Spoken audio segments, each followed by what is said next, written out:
and welcome back.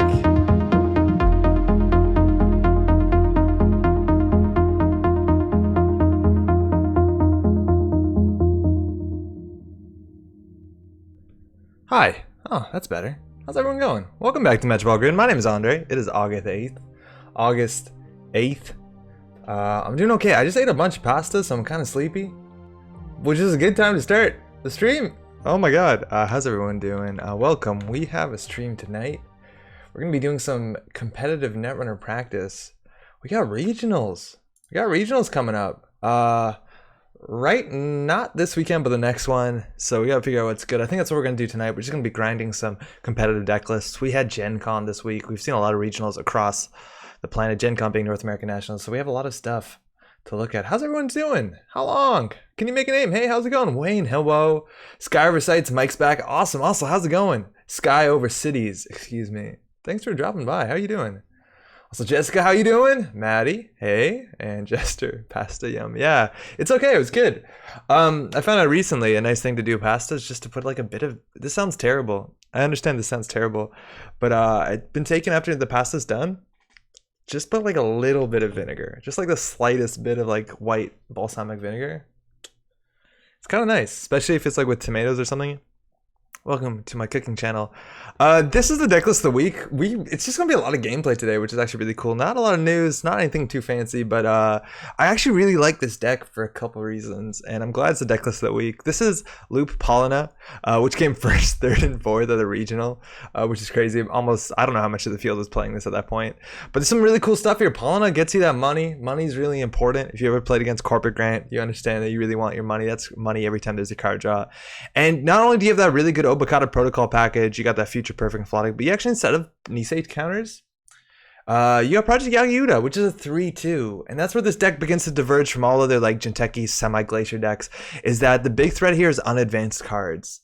And that's sort of the thing with a lot of these like Jinteki Glacier decks. Install advance in a remote. Install advance is a great play. They can't tell if it's an agenda or an NGO front. But there's not many other people are playing advanceable traps. There's not a lot of like that net damage one. Nobody's really running Junebug and Glacier.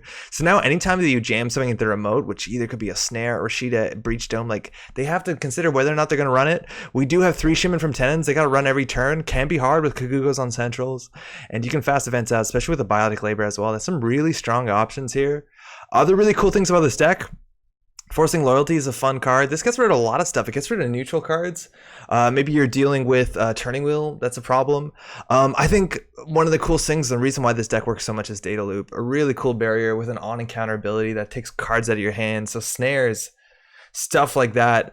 It's hard. Sometimes you run through this to think that you're going to steal Project Yagiuda. It's a snare, you die. Sometimes the Obokata you can't steal. Some really cool stuff going on here. Now, that being said, we had a GNK like last week, give or take 1 week, and I was playing Cronus Protocol with Complete Image, and it's a really fun deck. But I think out of the 3 games, 2 of the players I was playing against are running Film Critic and Shaper, and that's actually a lot harder. I'm seeing Film Critic show up a bit more in our meta, so Obokata Protocol isn't actually that big of a deal. Neither is Future Perfect, so that's kind of scary, but still that play, install Naked in the remote. Is it a snare? I don't know. This is pretty good. Rob, how's it going? Also, is this the best Hunter Grounds meta ever? It is too, and you're seeing some Val lists, you're seeing some Shaper lists, you're seeing a lot of lists also running 1 or 2 copies, even 2 copies I've seen in Val lists, I think, and maybe in Max of Hunting Ground to deal with Data Loop, to deal with a slot machine, to deal with so many stuff. So this card gets a lot worse if either of those options come up. Otherwise, that's pretty cool. Name, how are you saying? Are you playing in a regionals? Yeah, I'm planning to play in a regionals. They're at BD Cosmos in Montreal. We streamed there last time, but like they didn't have good Wi-Fi, so it was kind of a mess. And I think on this channel we made like 15 different videos in the day, so I'm just gonna play it. Unfortunately, we're not gonna be streaming or anything. Also, Jessica says, do love Polana. This deck is fun. This deck seems really fun. I actually think my favorite card on the deck by far is Punitive. And the deck that I was playing, the Cronus Protocol with Complete Image, was actually running a Punitive, 3 Punitives, which is actually a cool card. Some people just don't respect it. In Paulina, you do have money. But most importantly, after they steal an Obokata Protocol, sometimes a single Punitive is all you need. On top of that, after they go through a Data Loop, like sometimes you can just Punitive them on Yagi Udas, which is pretty wild. As a one-of, I think this is really cheeky, and I kind of like it in an Obokata deck. If you had more influence, maybe for an Archive Memories, it opens up some more plays, because you can do like Punitive, Archive, Punitive. And Archive Memories generally is just an okay card on its own, but we're just going for single Punitive. We have a chance here, so that's pretty cool. Yo, Billy, how's it going? Evening to you as well. How's it? How are you doing? Hopefully it's going okay. Anyways, I actually have high hopes for this deck. I think this is really cool. I'm a big fan of this. And everybody apparently at this regional is playing it, so it's good. Oh, there's also a nice GIF. Let's just copy this into JNet and get into it. Yeah, tonight, so we're going to be figuring out, we have a regional on the 17th, I believe. It's next Saturday. Ooh, that's not good, but I guess it's because there's no deck. So we need to figure out what's good. I have no idea. I've been looking just before we streamed tonight about like all the different decks that are doing okay. We saw a lot of different stuff. I'm going to try out a fair bit of it. It's not even that important to know. It's like one thing to know what you want to play, but it's also really important to figure out, one celebrity gift, to figure out what other people are playing, because a lot of times people will net deck. A lot of times people will be inspired by Netrunner DB. So if you play these decks and you know kind of like what their win conditions is, what a good board state looks like, stuff like that, it's a huge help. So even getting that kind of practice in is like super important, even if you don't have playing the decks. What is this called? Loop Paulina. Okay, I'm not gonna bit out inspired of a name, but generally the names we make up on our channel are too. So whatever. This is cool. Sadaka, also a really cool card. I like this a fair bit. And what do we have for sentries? 2 Nancy's, 2 Crystal. It's a single border control. Mind you, that's very important. I feel like I've been losing a fair bit recently to Hushuk, which is good. We see a lot more shapers. I've been seeing a fair bit of shapers recently, so like having something for R&D is kind of good because we have no defensive upgrades. We can't like baddie. Fifth Rock Residential is hell inspired. That's a good name though. I'm like really, honestly pretty proud of that name. That's a good one. How's it going, by the way, Kinchin? John Oslo, Salyer. Oh yeah, how you doing? Welcome. Hopefully the color's a bit nicer in here. Hey Jim. Oh, that's our game, of course. All right, we got Cabo. This opening end's not too bad. We got the money. We have something for all centers servers. Generally, data loop is best on the remote, but it's honestly not terrible in R&D. We have Cabinessa. Ooh, it's actually like a really interesting shaper right now. She has a lot of flexibility so that she can pivot on turn 1, whether it's to deal with assets, whether to deal with glacier, stuff like that. So in some way, it's kind of bad to Celebrity Gift, but none of these cards are really spicy besides the Anansi. I think we just put the Kugo on RNG. On HQ, so we can protect the NGO front. Watched a stream against the Jackson Howard guys earlier. That was fun. From 2 weeks ago. Yeah, that one was really fun. We got that really cool kill. Ooh, 2 of them. Thanks, you too. Let me move my face real quick. Let's see how we start. So our plan is to score in the remote, generally data loop into whatever. We don't know what the restricted card is, so might have to worry about Film Critic. We have some ways of dealing with it. We have Sadaka, largely. So I think we're just going to start with the Celebrity Gift. We'll show them the whole hand. I think this is the only card that really paints us into a corner. If Jim knows the net deck list of the week, probably knows what we're playing as soon as we show a data loop. And I kind of like to protect our NGO front, so we're just going to put the end of the run on HQ, I guess. And we'll see what Cabinessa Wu does. I don't know if you heard that. Your most favorite card. It's a 1-of in the deck, too, which is going to be okay with me. I don't know how old this water is.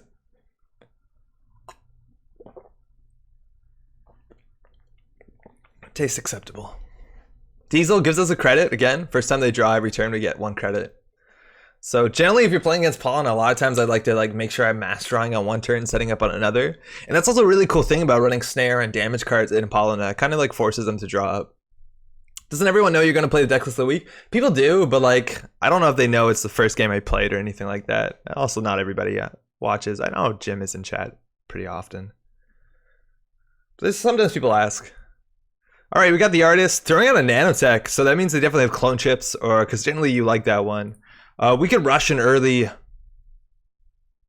or data loop. If you ask me, the artist and nanotech together look like 2 4-cost cards, right? So if you ask me, it kind of looks like Jim might be on Lady and might be on other 4-cost cards specifically for Hushuk.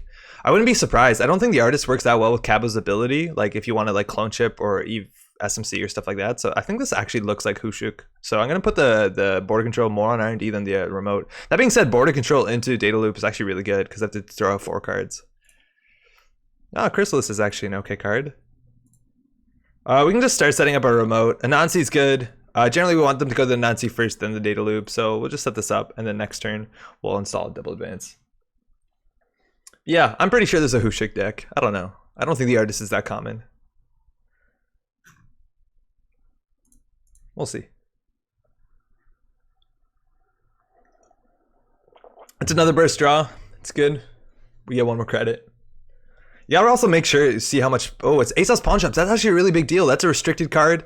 Ooh, not sure if this is a Hushik deck. It could still be on one costers, Aesop's, and then like Cloak and Cash. I don't know. That doesn't make any sense. Data Loop into Anansi could kill. Yeah, you're right. If we do it the other way, there's a chance it would kill. But I don't know. If you can't break 2 ice, they wouldn't really be running the remote. This is most importantly, it's a restricted card, so they're definitely not on Film Critic, which means our Obacatas seem a bit safer.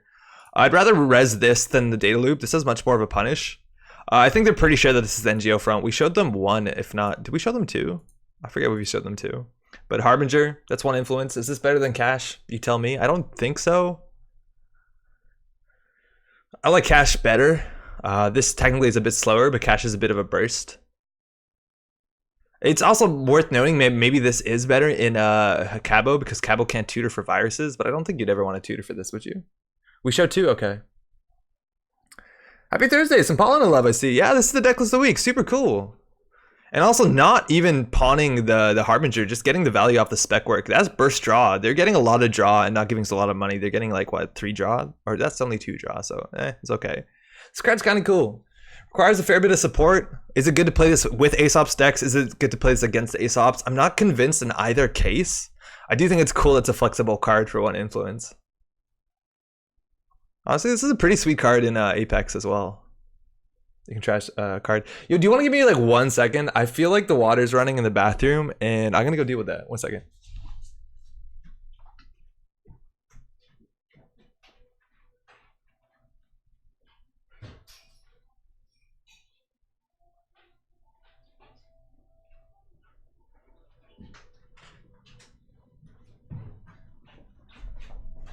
That's better. All right, we can raise the Kakugo. That's fine. We still have enough money for everything else. And I don't know if we actually will show the border control. So Kakugo is going to end the round. Apparently, we're going to fire that instead of jacking out. That's okay. I think I fixed the bathroom. The tank in the toilet's like not the best. I really should fix that.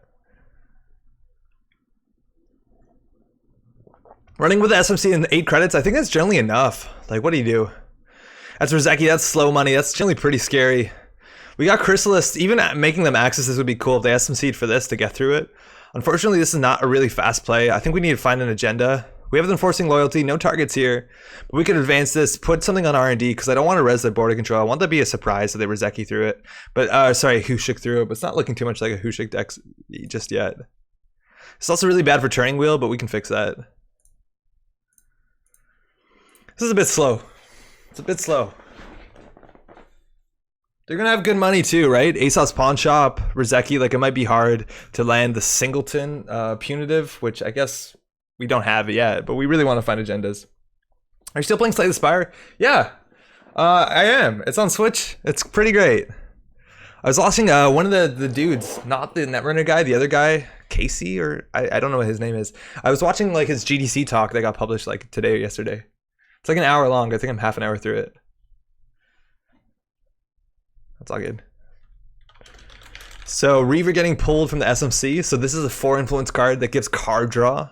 So that's going to be generally a draw turn. That's going to kind of ensure our Paulina. Also, this means if they do like an install on our turn, that we'll get a credit.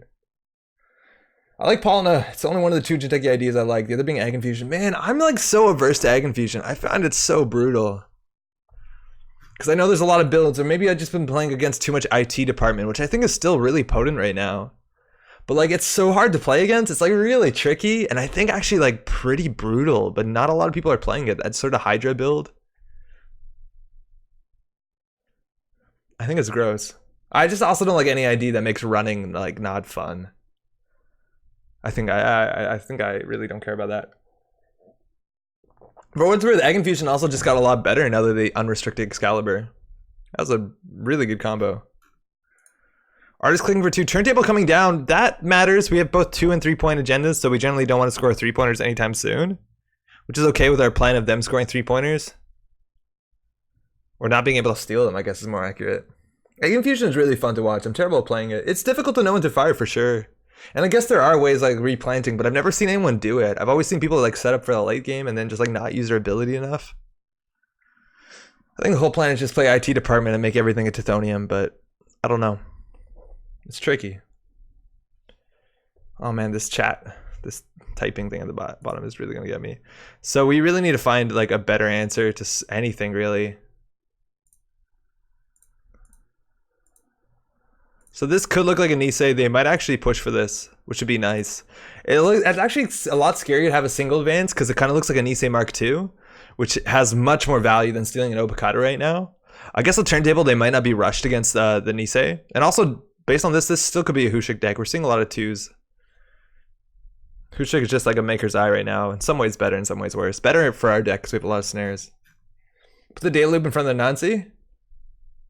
Yeah, eventually, I think we'll do that. And it's going to be really hard for them. It's cool that they can like pop Reaver halfway through the run to install a program. And then they can like get a free draw. So they can kind of fight against the data loop. But I really think they're going to push for this just because of the Nancy. Yeah, let's see. Luckily, we can res both of them. Unfortunately, it's the unoptimal order. This is going to cost them 7 credits though, which is really good. We traded 8 for 7. Or is it 7? No, I'm thinking of Lamb. Yeah, it's 7 actually. Unless they want to take some damage.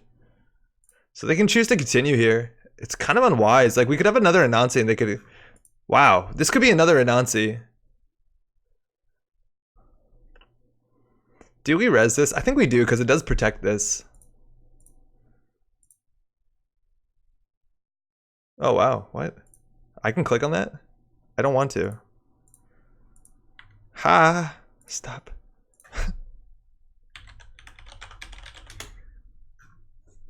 So we're gonna end the run here. That first sub-routine doesn't really matter too often. It's kind of cool that it's there. And we have a scavenge. Scavenging what? The Angolo. In theory, we can put the Angolo back again so that it has its like first time a turn subroutine. Oh, I guess they scavenged it because it came out from Cabernet. And it looks like we can't score anything here, which is correct. I forgot we have shipment. I don't know if they're on Claude. That's a lot of influence tied up right there. I actually want to leave this here so they consider contesting it because we're in no rush to do anything. I don't know whether we're worth icing up archives. We could, in theory, like preempt it for these 2 cards, but I think preempting like shipments from 10 and stuff like that is pretty good. So I think we just click 2. I don't know. Maybe we just click 1 and then preemptive. Whatever, it's not a great preemptive, but like we don't have much else to do. Otherwise we're clicking throwing out a card, which could be fine. We could have thrown out a card there and then just like preemptive out it. For what it's worth, also we could have popped and trashed their turntable with enforcing. That might actually been really smart. Click for 3 then, announce obvious NGO. Oh yeah, you're totally right. But I think they think this is a Nisei, so I think we're on 2. This might be perfect for Nisei. I don't think you're wrong though. And we got a credit there, which is really good. Yo, Marc Andre, how's it going? Okay, I think we're gonna build a stupid data loop remote, but like honestly, like destroying the turntable is kind of cool. They have to make a run? Oh wow, they don't even. That's wild. I think we're gonna get locked on R&D though. This server's too good. This sucks. I don't feel like we're doing anything proactive. We need a Rashida really bad. I feel like trashing the turntable would have been good too. Because they also probably have Akamatsus or something else in their deck, because their MU is I don't know if they can get through with just 5 MU, considering this is 2. Ooh, Harbinger. Oh, there's the Rashida we wanted.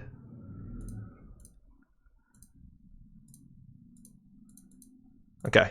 So they're gonna pawn that, get 3, a card draw. Just doing a cinema in the park tonight. We're ready to go, but we had to cancel. Oh, why'd you have to cancel? Is it because it's gonna rain? Is it gonna rain? Also, what were they playing? Chat doesn't auto scroll. Sometimes it does. Not actually sure what, but their credits are good. They're making 4 a turn usually. Giving us 1 though, because they are gonna have to. Reaver is not optional.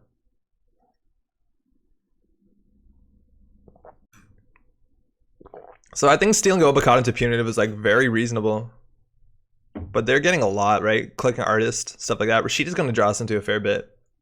I wonder if this card's cool. It seems annoying. I don't know how it operates with nanotech. No, it's still the attack server, I guess. There's Beth. That's going to be good. This also gets a draw. A lot of times this can get a draw, which is a credit for us. But 5 clicks is a shit ton. We really need them to goof it. Alright, so they can use Angolo on this if they want to. I honestly want them to score an agenda here. If they steal Nobukata, they probably die. I think they die if they steal Nobukata. This costs 3. That's fine. We pay 3, they pay 3. Oh, you don't want to take a net damage? I think a net damage just might be worth 3 credits. Jacking out right there. Cool. So they use their Angola ability, so they have to respect the Anansi. We'll go ahead, raise the Rashida. Gain that money. Ooh, it was actually, I don't know what's on top anymore. So we can do install advance. I think we actually just want to, they didn't make a successful run. We can just actually get this out, which is probably fine. We don't want to score 3-pointers anytime soon. This also forces them to run.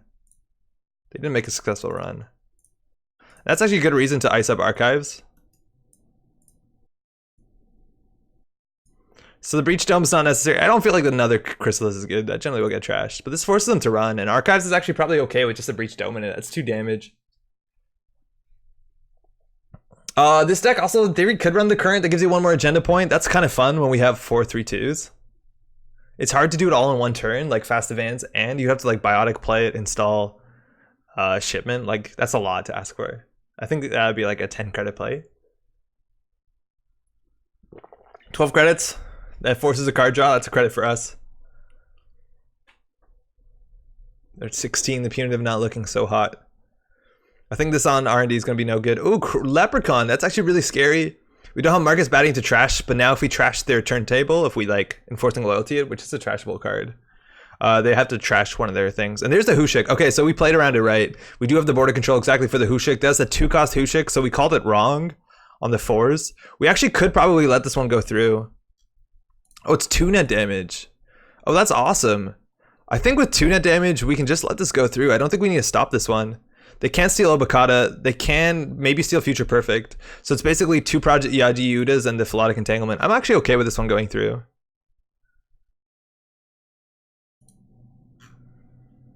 We could have stopped it, but I don't know.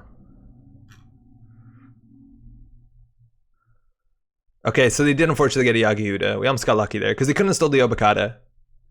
So they stole that. If they for some reason go down to 1 card, if they like install 2 cards here, we can kill them. Just smash 2 on the table. Do they turntable these? R&D gets shuffled. They're drawn up, okay. So we could jam this or we could jam Rashida. I think keeping this in hand is actually okay. But it's like really safe in the server. Whether Risk of Rain was problematic, biggest problem was wind. Ooh, 30 by 30 feet is rated for 40, and we were getting 40 plus gust of wind. Oh shit, okay. That sucks. Do they like postpone it, or they just call it whatever? I wish we had a bit more money. I don't even know if we want Rashida. Okay, well, if life gives you lemons. Movie with Japanese movie called Shoplifters. Oh shit, I really want to see that actually. I've heard really good stuff. The name in French is like totally different. Risk of Rain 2 equals amazing? Yo, I don't know if I like Risk of Rain 2, and I honestly don't know if I like Risk of Rain 1. I think I played like 8 hours of Risk of Rain 2, and I'm not sure if I care about it. That's the problem with that game, is like, so much of the strategy in that game, according to me, is just about running backwards. Right? Like, so much of it is just running backwards while things charge at you. Like, that was the problem mostly with Risk of Rain 1, right? Because it was 2D. It was like, you had to just run away. Oh my god, blasphemy. You just have to run away, right? Like, they would come at you, and like, there was no, you couldn't dodge attacks. You just have to backpedal. You just back and shoot. It's like Serious Sam. I didn't care about that. Hey, Corey. I don't like 2 compared to 1. I like 2 a lot better than 1, but still, to me, it's just like, I'm holding back, like, just walking backwards, usually holding the shoot button. Like, I don't feel like I'm making compelling decisions. The only cool thing about the game is, like, you get wild, wacky builds. Like, oh, my dope-ass fireworks build, or I got all the attack speed icons. Like, that shit's good. Sads, but with less screaming? Oh, for Serious Sam? I don't know, Risk of Rain 2 sounds exactly like it would be my thing. Like, it sounds right up my alley. Did Jim DC?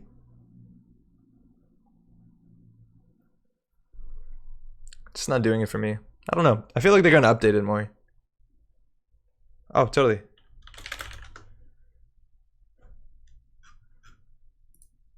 Okay, so we're just gonna hold on for a second.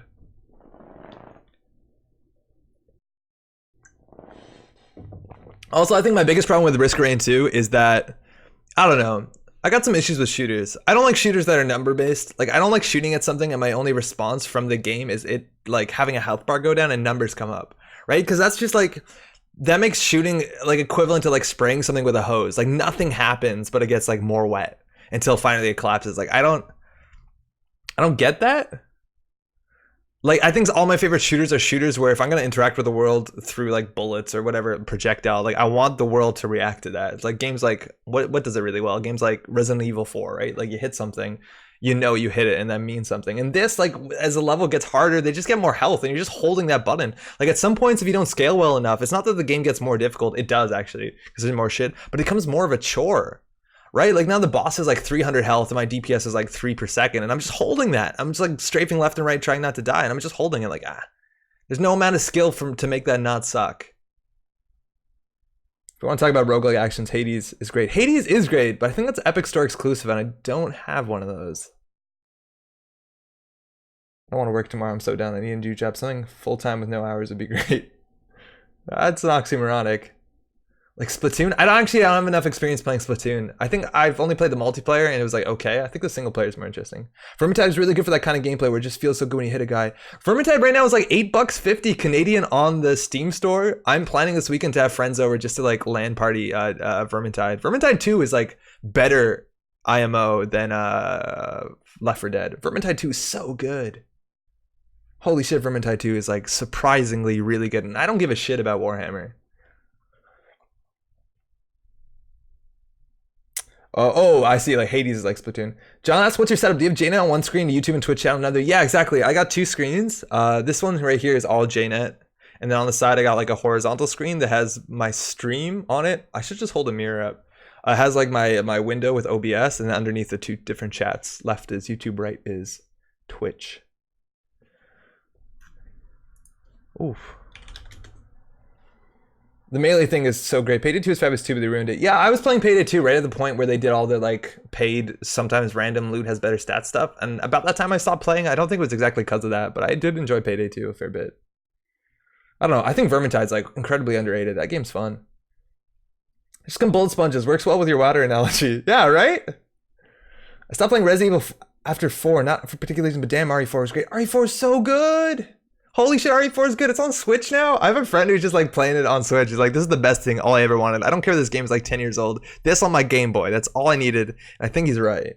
Fuck, RE4 is like such a well-balanced game.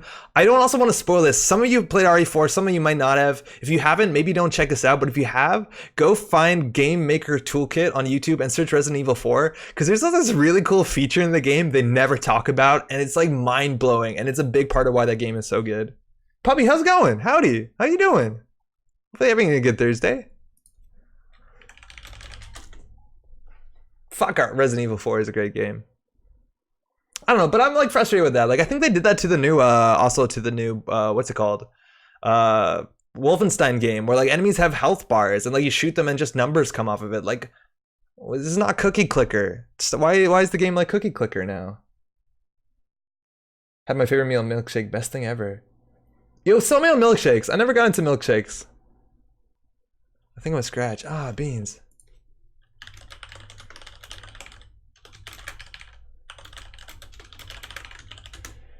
Anyone remember Eternal Darkness? Probably my favorite horror game. I heard the name. I don't think I've played that though. Eternal Darkness? Oh, that's like is that the one where they did like horror effects, like VCR and stuff? Like it would fuck with your TV if you played on PlayStation? Like it would change like inputs and stuff? Is that the one I'm thinking of? It simulated like that sort of descent? Okay, we're gonna give this another shot. Because if that's the one I'm thinking of, I know I've seen it and I think that's super cool. GameCube. Yeah, exactly. Okay, cool. It was only GameCube? That's an awesome idea. That's sort of like wall breaking, kind of like, you know, what's his name? Psycho Mantis sort of stuff. Like that stuff is so cool when it hits well. I remember also they do that really well, spoilers, in the first like Batman Arkham game, which I think is like such a good game too, where at some point you get like you descend into like there's a Scarecrow's madness, but the game like blue screens your computer. but it's part of the game, and then kind of like glitches out and then reboots in this horror world. Like I remember that getting me so fucking good, which is probably really comparable to the Eternal Darkness thing, where you're just like, what the fuck? I think Eternal is like bugs on your screen and stuff like that too. Grab your favorite fruit, milk and ice, add some dry oats, cinnamon, filling, wait, fast to make. That just sounds like a parfait, but that does sound lovely. You get gassed by Scarecrow. Yeah, that shit was so good. I remember that happening. I was playing on like 360. I don't think it blue screens on the 360. Maybe it was on PC. I don't know. But I remember being like, oh no, my console red ringed again. 99 card Nax. Let's go. How far we've come from Max Payne mazes. Yeah, that's true. Those weren't that fun though, were they? Where you just walk that like narrow line so you don't fall off. His hand's not good. 99 cards max. It's actually gonna be hard. Chance of having iPad worse pretty low, but this punitive is unlikely. It's honestly not that unlikely to hit. I feel like we can do better than this though. These two cards are dead. Like Patton voice acting was insane. The volume would get muted, or you walk through a door and it would put a U win screen in the middle of the game. That's right. I guess give you money every time with ID. Free money, food for everyone. Mike Patton? Wasn't Mike Patton Darkness? I think Mike Patton was Darkness. If I'm not mistaken. I'm not actually sure who Mike Patton is though. But that sounds like Darkness. Which was like based off of that comic. Psycho Mantis he knew at Castlevania. Yeah, there's a couple that he knew. I think Castlevania was definitely one of them. Alright, this is a remote game. R&D, we honestly could put just these two down early. That's probably good enough. It's actually kind of cool to keep these in hand. Yeah, exactly. The Darkness. The Darkness is okay. I played both 1 and 2 for some reason. They were okay. When I was in like high school, I used to work at a Blockbuster. And they had we had a really good game section. We were actually like one of the flagship Blockbusters just because I grew up like really in the white suburbs where Blockbuster's like a big cultural event. And you could just like rent whatever you want. I played through so many Xbox games as a teenager. It was like pretty on brand with what I probably wanted to do. And so there's all these games that like I wouldn't have gone out of the way to bought, but like Darkness and all that. Lead singer, okay. Faith No More. Mr. Bungle. Awesome. Amazing vocalist. Okay, super cool. Janktivist. Yeah, that's Psycho Mantis. That shit was awesome. First Arkham game is so great, by far the best Arkham game. Yeah, the first Arkham game was really good. And I remember it came out and they were like, for day one, they're like, fuck it, today it's $40. No reason, $40. And we picked it up and we're like, this is incredible. There's not really a point to look at the heap for Big Macs besides for looking at heap breakers. I'm assuming Paperclip's the restricted card, right? But Blockbuster is no longer a cultural event. Hey Jim, good game by the way. Afraid not. I don't think they have a paperclip, so they can in theory deal with that. I want them to hit this.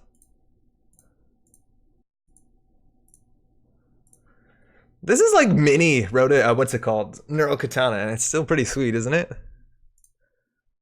Ooh, 2 hippos out. That's my favorite thing. Those don't get recurred very easily. I guess they could with District 99.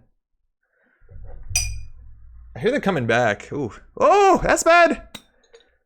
That's not good. We gotta get an ice on archive soon. These are low strength. Also, we could also just get what's it called in there, Breach Dome, which I think we have 2 of the deck. It's not unlikely. Their money is really bad. We're gonna pay 5. Like, this deck doesn't have consistent money. Giving them bad publicity is really not a good thing to do.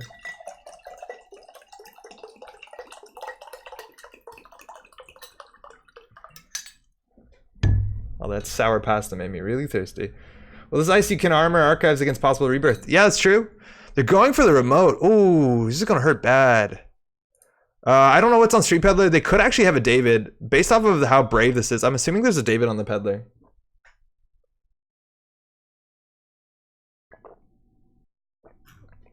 Yeah, that makes sense.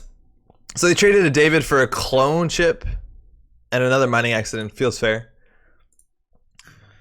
So that's a whole David gone. They have clone chips, and before access, we're just still gonna pop this. Game 5, that's whatever. I'll take it. Stanch, what's that? A jar of moonshine? How's it going, Staunch Druid? It's just water. Keep it in the fridge, it's nice. Snare's good. Shipman's good. Kakugo's good. Do we put Kakugo on archives? Feels really bad. But all this feels really equally bad too. I'm not putting Kakugo on archives. Put on R&D. It's probably fine. What video game do you love, but recognize it's a very flawed game? Oh, that's a really cool question. Fuck. That's a really cool question. I feel like I really enjoyed, and I know they're making a new one, but I really enjoyed Evil Genius. But that game, their money's doing okay. That game, oh, they also have NK Ultra. That game was like not perfect. I know it really. Oh, that's perfect. That's perfect. Oh, I'm just gonna just throw that out. Yeah, I feel that one was great. I don't think it's perfect. Fuck, that's such a good question, actually. Does deck have any traps? Yeah, lots. I think it's 3 snare, 2 breached. Right now I'm playing Bloodborne. I just finished Spider-Man. I bought a PlayStation 4, mind you, like 2 weeks ago. It's been pretty good. I platinum Spider-Man, which I didn't think I would do for any open world game, but like that was honestly approachable and fun. That game's pretty good. I'm playing Bloodborne right now. I'm a Dark Souls fan. I'm pretty big up on the Dark Souls. Fuck, I don't feel like I can have a better question. What game do you really not like? There's a lot of those. It depends what grade is. There's a lot of games that I think people like a lot, like that I don't care about, and I think a lot of the reasons that we talked about today maybe came up. Like I don't like Borderlands games, Diablo, anything that's like loot driven. I don't give a shit about. Most MMOs I don't care about. I thought like this. I'm thinking of just because we're talking about Wolfenstein, but Wolfenstein New Colossus, like the second Wolfenstein reboot game, I thought was so bad. I couldn't get into Bloodborne, just didn't click me. Awesome visual design atmosphere. I'm like really stressed that we're not gonna be leaving that dirty ass town. Cause like that's my favorite part about like Castlevania or Dark Souls. You get to see all these new environments, but like it's hour 5 and we're still in dirty town. I wish it wasn't like that. Yeah. Just bought a game on Amazon board game called Wasteland Express Delivery. I own that one actually. I'm going full nerd and painting the minis. Oh, that's super cool. Those are like really good minis to paint. I actually have that. I don't play it that often. Picked it up many moons ago. It's all right. Started Bloodborne is rough. I feel like that game, I don't know. Dark Souls 2, mind you, I never finished. I thought Dark Souls 2 was way not great. Everything was linear. There were all these like warp points. It was like very awkward. I feel like that term we probably should have just purged. I don't know what I'm doing. I was just on autopilot there because this sucks because we have to throw this stuff out. Wow, we cocked it up a wee bit.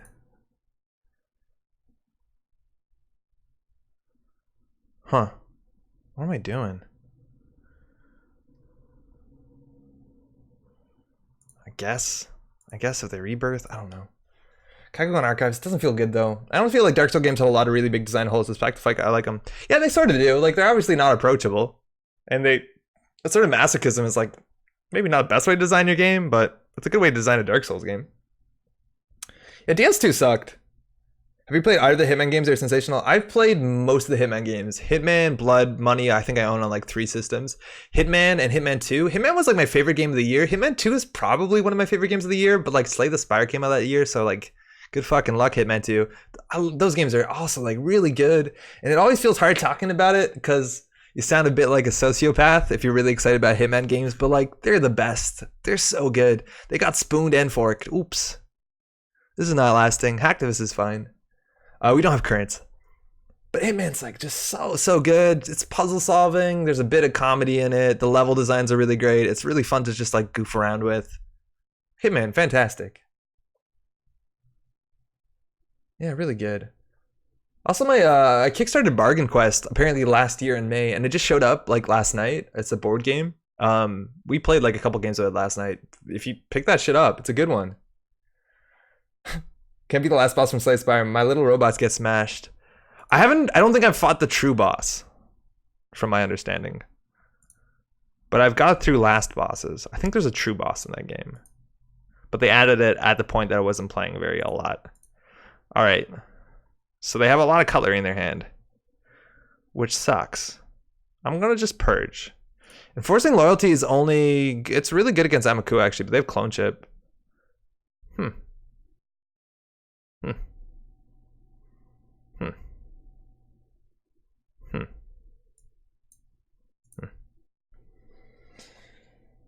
What's your favorite Hitman 1 or 2 level? Good question. Hitman 1 is probably Sapienza. Sapienza's hot fire. Hitman 2. It's, I don't know, the first level is really good. What's it called? It's actually really, really good. And I don't like F1, but the Formula 1 in Miami is really good. And I think the last one's fantastic. The Sagile, the island, the mysterious island. I think that one's also really well done. The boss after the heart? Yeah, I don't know what that is. I've never seen that. Muffin murder. Ice Carver coming in, does some fair bit of work. I don't think DNA Tracker does anything, but it does for Anansi. It saves 3 credits. Anything 4 strength also if they're worried about Cortex Lock. No console just yet. Generally, a lot of times this 99 deck runs like 2 consoles. I don't know if this is my list or not. They also didn't run, so if we just top deck a 3-2. Ooh, do we top deck a 3-2? My friend, you're going to have to run, which is really scary. Clears the current, doesn't really matter. I guess it does for NGOs and Rashidas. The one where the money pit's on fire. Yeah, that's Sagile. That's the really good one. Yeah, we goofed that part up real bad. Our money is bad. DDoS on the table, mind you. That can be scary. District 99 loaded up at 3. Again, if their credits get low, we can trash their Amakuwa. I don't know how good it's going to be. It's going to be hard to make runs. Are you into fighting games? Classically, no. Because I've just never gotten around the controls. There's always this click point with fighting games where like the game becomes an extension of your body and you can start to play based off of what you want. Like you think like, oh, I would do this instinctively and your character can do it. I've never got to that point in any like conventional 2.5D, 2D fighting game besides Super Smash Bros.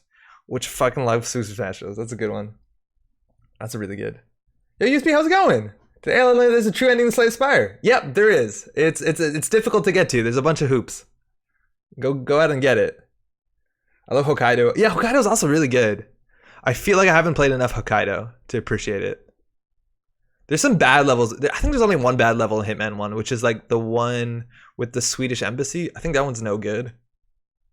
But otherwise the game design, the level design, that's good. The Bank also came out recently. I played it a couple times, it's fun. I love Tenchu. Yo, Tenchu is, I think I've only played demos of Tenchu, but like fucking stealth games are amazing. I'm a huge Splinter Cell fan. Classically, Splinter Cell Chaos Theory. I think actually Splinter Cell Chaos Theory is like a big understanding of why I like this game so much. It had like this asymmetrical spies versus merc, like attack versus defense multiplayer game that was just one of a kind. It was the coolest thing. This 2v2, really intense. Oh man, that game was great. I honestly want to get a bunch of people together and just like play it. Stargate, DDoS doesn't let the Cuckoo go. Chrysalis will come up. They can break this for like 6 credits, which, okay. But this actually is a threat. Luckily the Kaku goes on the outside. Man, Splinter Cell Chaos Theory had really good multiplayer. It was originally in Pandora Tomorrow, but I never played it. Do you watch Evo? I'm rooting for the Mexican player. It's so much fun to play. Yeah, I watched a fair bit of Evo. I watched a lot of Smash. I did see the finals later. MK Leo is nuts. 2 damage. Hit an knife at worst, and a forked. Forked is good. Evo was fun. From my understanding, if you want to watch Evo, watch what's his name stream? Zero stream. So preemptive Yagi Shipman. So we'll see what they trash. They could probably just run again, right? I think they just trashed the preemptive and run again to steal the Yagi. Oh, they're just trashing the Yagi. And they're going for it? They have no way. Oh, we can't res it. Okay, I guess that's fine too, but this hits a breach dome. I guess that's better. Yeah, that's better than running through this again. But they're going to discard cards anyways. I don't know. Yeah, Evo was okay. I don't know anything about Dragon Ball Z. I don't watch a lot of Mortal Kombat. Pat's into Mortal Kombat a fair bit. Black Orchestra, MK Ultra, cool. And they didn't get any Amakuwa counters. So we have a preemptive. We know what the next card is. I think we might just want to shuffle in some money. This is actually like an issue, right? This is an issue. Because we can't stop this once a turn. And then we will lose. So I don't know what we do. I think we might just put this on RD, but then we can't res it. We can click 2 and then we'll have 8 credits when they draw off the top. Excuse me. So in their bin, we've seen a Paperclip, we've seen an MK Ultra, we've seen a Black Orchestra. They have all the breakers. 1 Fem is in there. This is good against Retrieval Run. Are they just day jobbing? Ooh, that's good. Mortal Kombat is way too violent and looking for me. Puts off the series. Prefer it when it's more cartoony. Yeah, I guess I could see that. Oh, we couldn't theory shipment from here. We need some money. That's not money though. We'll just preemptive back in some money. I like that. I like that. We have enough shipments in our hand already, and there's a biotic. I don't think we need it. We don't need a shipment out 2 more things. Yeah, Mortal Kombat honestly is kind of unapproachable because of the way it looks. Have you seen The Boys? No, I haven't. I feel like I'm at the point where I'm kind of burnt out from superhero stuff. I'm not really too excited about it. Fem is going to come in here, so if we want to res this for 4, we could res this for 4. They're going to take a damage. They have to install the breaker. It's probably fine, right? Like, this is 5 credits for them as well. I don't know. Yo, Apathy, how's it going? How's your Thursday? Welcome. This is a damage. They pay 5. It's okay. I don't know what they can do for the Fem. Like, they can Fem unresed ice. Oh, Amaku has no counter. Oh, fuck, Ice Carver. Shit. I forgot about Ice Carver entirely. They could have actually broke. Oh, no, they couldn't have. Shit. And we've trashed Femme Fatale with that damage so they could actually retrieval on it. That's a mistake. How's it going, Martini? Welcome. How you doing as well? Yeah, name is The Boys worth it? I don't know. I feel like I've seen enough superhero stuff. Femme Fatale coming in, probably on the data on the DNA tracker, right? Maybe they just put it here and then they try and go through. Interesting enough, they Femme Fatale the Anansi, it doesn't work. Because they're Femme Fatale-ing this, which is honestly pretty good. That we don't res that no more. Got back in Netrunner again. Forgot how good it is. It's a good game. Our money's not good. I feel like we should just be jamming stuff more. It's still a good game.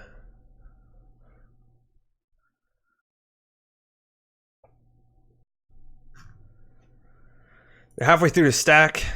I've had worses are worth counting.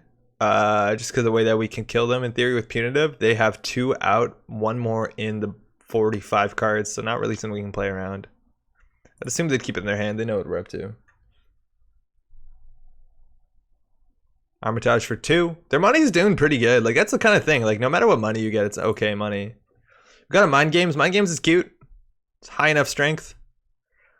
I think that's probably fine. It's also good to put this in front of another code gate so it doesn't get... I'm actually kind of want to do that. I think we'll trash this to put this in front of here so they can't spoon it. Feels okay. Our money situation, though, is not great. I mean, the Seer and Foundry decks for regionals tomorrow. Oh, shit. Tomorrow's regionals? On a Friday? That's cool. Is Foundry doing anything spicy? Foundry can do some spicy stuff. People aren't prepared for the twins. 8 credits. That's enough. Femme Fatale, mind you, can pay its way through a Nancy. It's just kind of like hella expensive. And this deck doesn't actually have that much ice, I don't think. We also could, in theory, what's it called? Enforcing Loyalties, the Femme. It's a play. Cradle's in this deck? Yeah, it's 99. You need it. Oh, another Femme's coming through. I feel like Foundry and Nasir have to be spicy. The spiciest. Retrieval run, that's Femme number 2, right? Losing Street Peddler. Cradle's so much fun. I don't think I've actually used a paid ability on Cradle ever, but it's always been a one of in this deck just in case. They might install it here. It's another Femme. MU gets full. I don't know if they're going to throw out their Amakua. Femming that makes sense. Still worth keeping. The MU, though, is clogged out. This is 2, 3, 4, 5. That's actually interesting. I think they can just trash the other Femme. It's no good, really. Max does have a -1 strength. Yeah. Ice Cover helps with Cradle, right?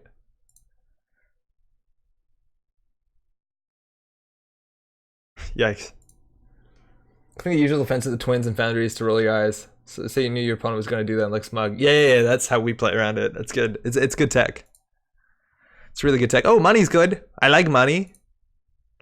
So how much do we have to do the trace on it? We're actually ahead 1. It's a double though, so we have to do it now. So not yet. So we want to wait for them to spend money. We actually could jam into here, and they'd have to find a way through this. Do you think they're gonna run HQ soon? I feel like they're going to just because we're not doing anything. So the snare in HQ might be better. I've had heaps of red tape and stuff in mine. Does anybody know what happened at Gen Con? Because there's like 3 Blue Suns in the top 8. That being said, there's only like 25 players at Gen Con, which is super surprising. But there's only 3 players. Sorry, there's 3 Blue Suns. We drafted at San Diego Regionals and managed to pick up every next ice but Opal. It was incredible. Oh, that sounds disgusting. Yeah, there you go. Oh, Wanton. Oh, that's even worse. That's a problem. It's definitely a problem. They break this for 1 credit. Not gonna res it. This is why you jam the snare. I forgot they have 3 of these, huh? That's really good. Let's see what they hit. Obviously, you want to keep the shipments. Punitive as well. These can go. It's gonna be hard to win. Ooh, never mind. We're capable of winning. Border control, that's smart. Keep it on HQ to stop more wantons. How many wantons are out? I can't tell. It's under my deck. Some wantons. Excuse me.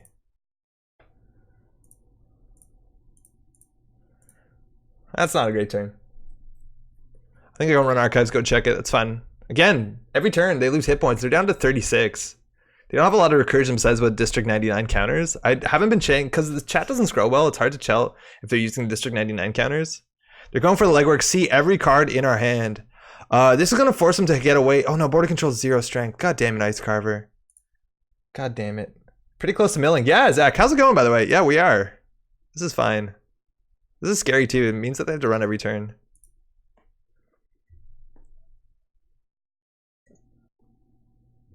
Ice Carver's really fucking us up, huh? 2 snares.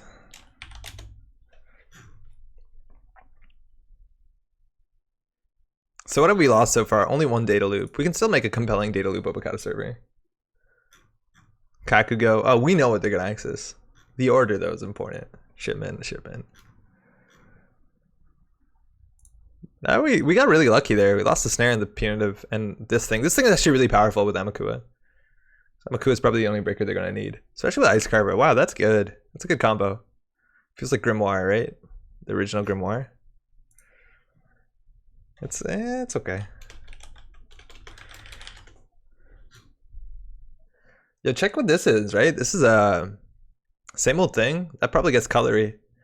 Future perfect. Ooh, don't like that. Safer in hand than anywhere else. I feel like they're gonna just pressuring with Stargate. If they hit this ever, it's gonna be a fair bit of damage. Uncomfortable hand. This is hard to steal. They could wanton it. We do have answers to that. Fuck if I know what's happening now. I gotta zoom out way too far for this to be legible. Sorry, I also can't see anything behind my head. Nothing really good there. DDoS and Eater. Oh, you see the Eater. Okay, so a Career Fair clone chip, and I've had worse. Some cards. If they don't run, there's a real threat. We can't actually win. We do have to still install double advance, and this server only cost them what, 3 credits, 6 credits. It's honestly. Their economy might struggle. They're pulling a Hippo back. No! Actually, only thing that's dangerous to Hippo is Kakugo. That's fine. They can take the... Hippo can do the Kakugo. That's fine. We just can't res the Outermost Ice. Ooh, Outermost Ice is good, though. I like the Outermost Ice. That means we have to border control almost immediately as well. Okay, 26 cards. So they're not doing enough. Don't have the punitive. They didn't make a successful run. Do we protect this Kakugo with another ice? Feels bad.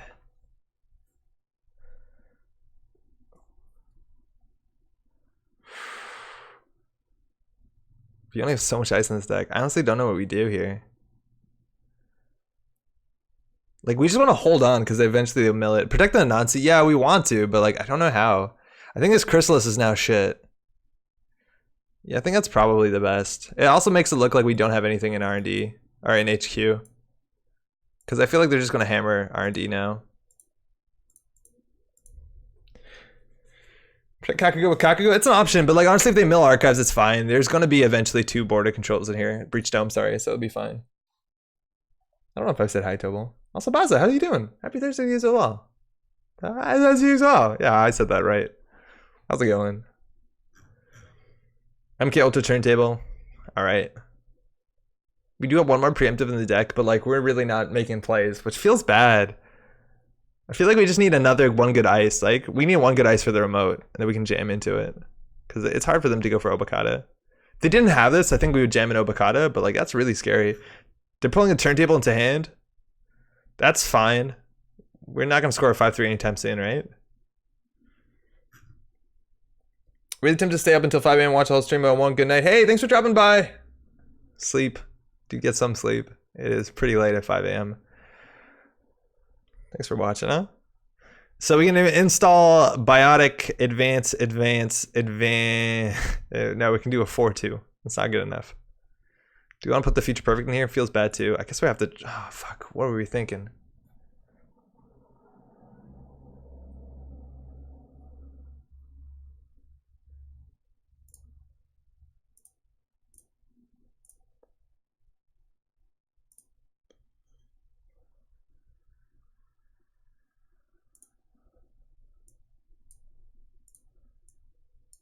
That's a weird play, isn't it? Anarchs have the most fun interesting consoles. Yo, Vigil's underrated. Also, so is what's it called? Obelisk. I think Obelisk is underrated. But yeah, they have a lot of good consoles. Problems like turntable is usually the best. It will rotate.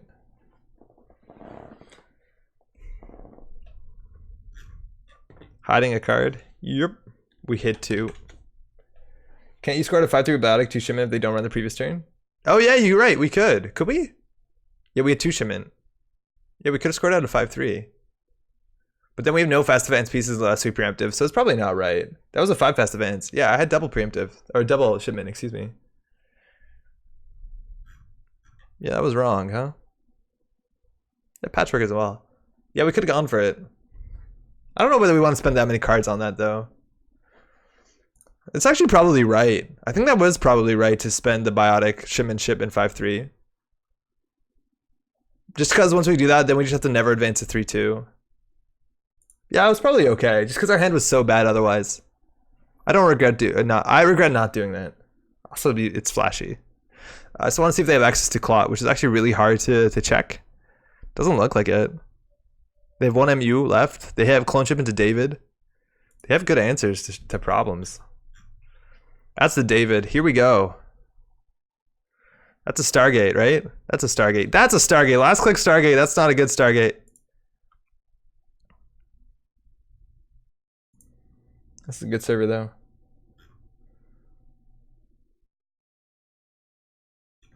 Oh, with turntable, you're right. With turntable, it makes it a lot worse. So this generally eats the 3 David tokens. I don't know if they can afford. With Fem, you actually have to break this thing, right? It's not that it's on for the bypass. It's only 4 strength. Oh, wow. We got it. The Ice Carver. Oh, the Ice Carver got him. It's 4 strength. David doesn't get through this anymore. I totally forgot. So they need to break it. They don't want to take the net damage. That's 2, 4, 5, 6, 7 credits. Oh, Ice Carver. You're now worth it. Now you're on our side. Oh, it's so good. It's so sweet. I totally forgot about that interaction. There's a reason not to do that. Oh, that's awesome. This is the Kakugo. That's 1 credit. They take a net damage. It's going to put something into archives, which again is around a net damage. Let's see if we hit here. District 99, that's totally fine. And they're going to see the top 3. Not very likely to hit an agenda. There you go. IPO Sadaka data loop. Sadaka's actually pretty hot right now, but they could Amaku it. And Amaku doesn't work well with Stargate. What was the interaction between Ice Carver and Anansi? So Ice Carver is now 4 strength because Anansi lowers, or sorry, Ice Carver lowers Anansi's strength to 4, and David is 5 plus. So they can no longer David is. They actually had to break with Fem, which is prohibitively expensive. So we are drawing an IPO with a Sadaka to follow. I feel like we just want to put the Sadaka on archives. They only have 24 cards.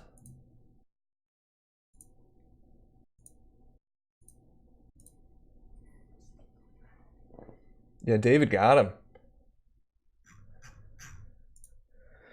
All right, 17 plus 5.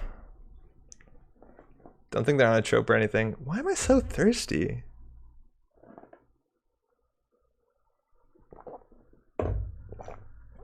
Still don't know what this is. Kind of looks like an upgrade, right? Meanwhile, still better than MK Ultra. Is it? Jam time? Oh, they're on 4 credits. We totally should have jammed there. I'm running out of cards. Yeah, we could have actually jammed there. There are 2 credits. You're right, 4 with this. We probably could have jammed. The problem is our remote sucks, right? This is like a 6 credit, and they can just fire this a couple times. And they can always put things on. Like, this is actually really bad for like, when they're out of cards, they just run into this and refill their stack.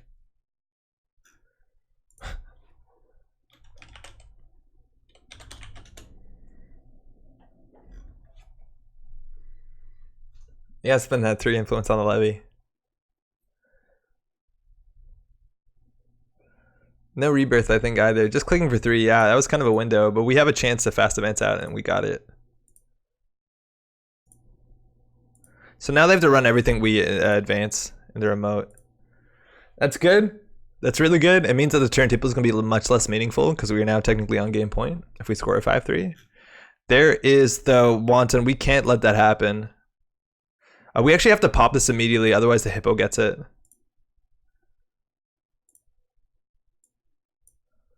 And then I can't fire it.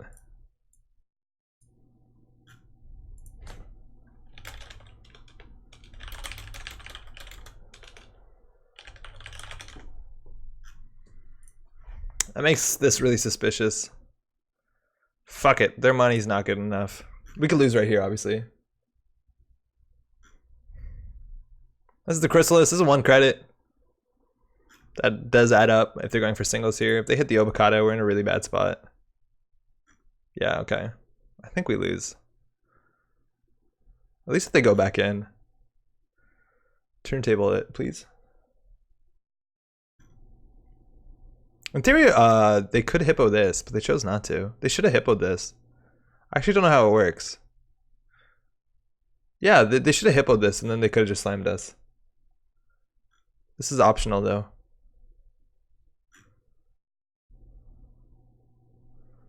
I wonder if they respect that. They've seen one already. Oh, they haven't. It's a feature in MTG Arena where it tells you your opponent mass is over. Yeah, they do that in Hearthstone too. I feel like it gives up so much information though, but when you're playing on the table, they actually do that too. But it's better for you to just like do it in a private window then. So I don't know if that actually helps you. Like I think that's just a disadvantage. Like it just encourages you to have a different window up in Google Cards. It also punishes people who don't know cards, which is bad. I know it's definitely helpful. Inject, ooh, same old thing inject as well. I feel a lot of times when you're worried to die, you just like District 99 I've had worse into your hand. Ooh, we got the Nancy, that's good. We do want to protect it.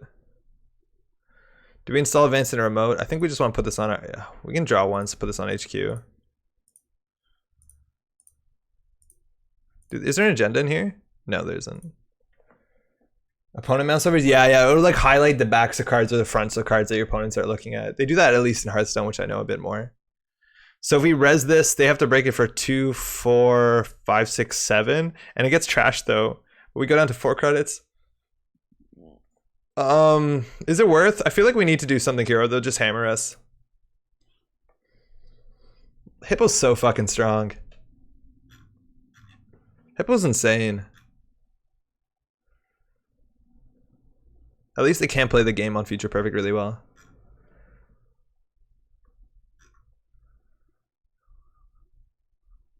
I still think it's worth it because next turn we'll jam the NGO. Especially because it looks like they're going poor here. Alright, so this is the only safe one. If they hit the 1 and 5, we lose.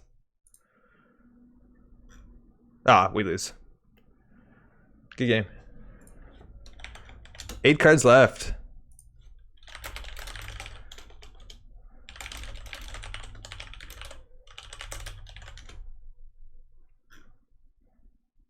So what was coming up? I feel like we didn't do anything proactive. They did whatever they wanted, which obviously is an issue. But our ice was expensive, and we couldn't really jam. We probably just want to jam everything into remote. But they have it. Like, Fem on this is like such a good answer that we can't deal with. I feel really bad. I don't feel like we played that. They can't hippo from the second run? No, they can't, but the same run. Oh, you're right. No, it's fine. You can hippo on the second run, because they didn't break all the subs on the first run. Right? They didn't do it on the first one. We popped it. Nope. Fuck. It's cool when they play obscure cards and you see your opponent trying to read it. Yeah, that's always really fun. Especially when you play in person when someone's like, can I see that? You know what it is. Rob, what do you mean I'm right?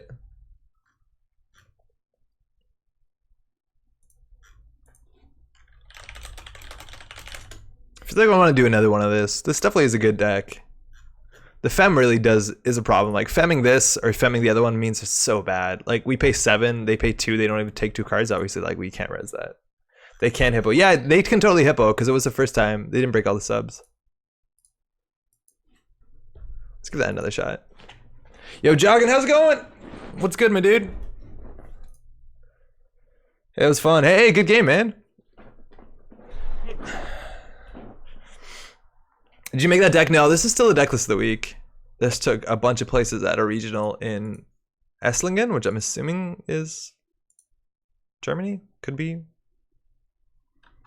Could be. North of that. Esslingen. Is that? Yeah, it's Germany. Okay, makes sense. All right. Ooh, freedom. Gonna trash our shit. We got expensive shit. Preemptive is pretty bad. We're gonna mulligan it. This is arguably worse. Can we just fast advance this? No, you can't do this turn 1, right? Because they didn't have a turn.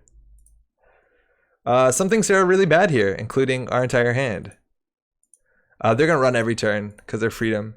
Oh, this is also gonna be really bad. I'm not looking forward to this. Pad tap, gamble, orchestra. Pad tap's so good against Paulina. We don't have the money to stop it.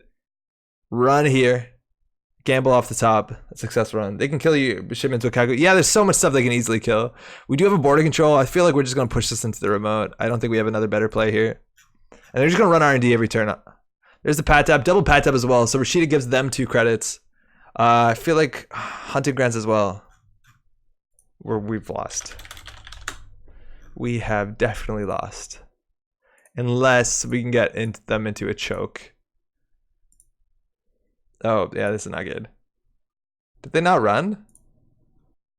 Yeah, but we don't want to throw out our hand.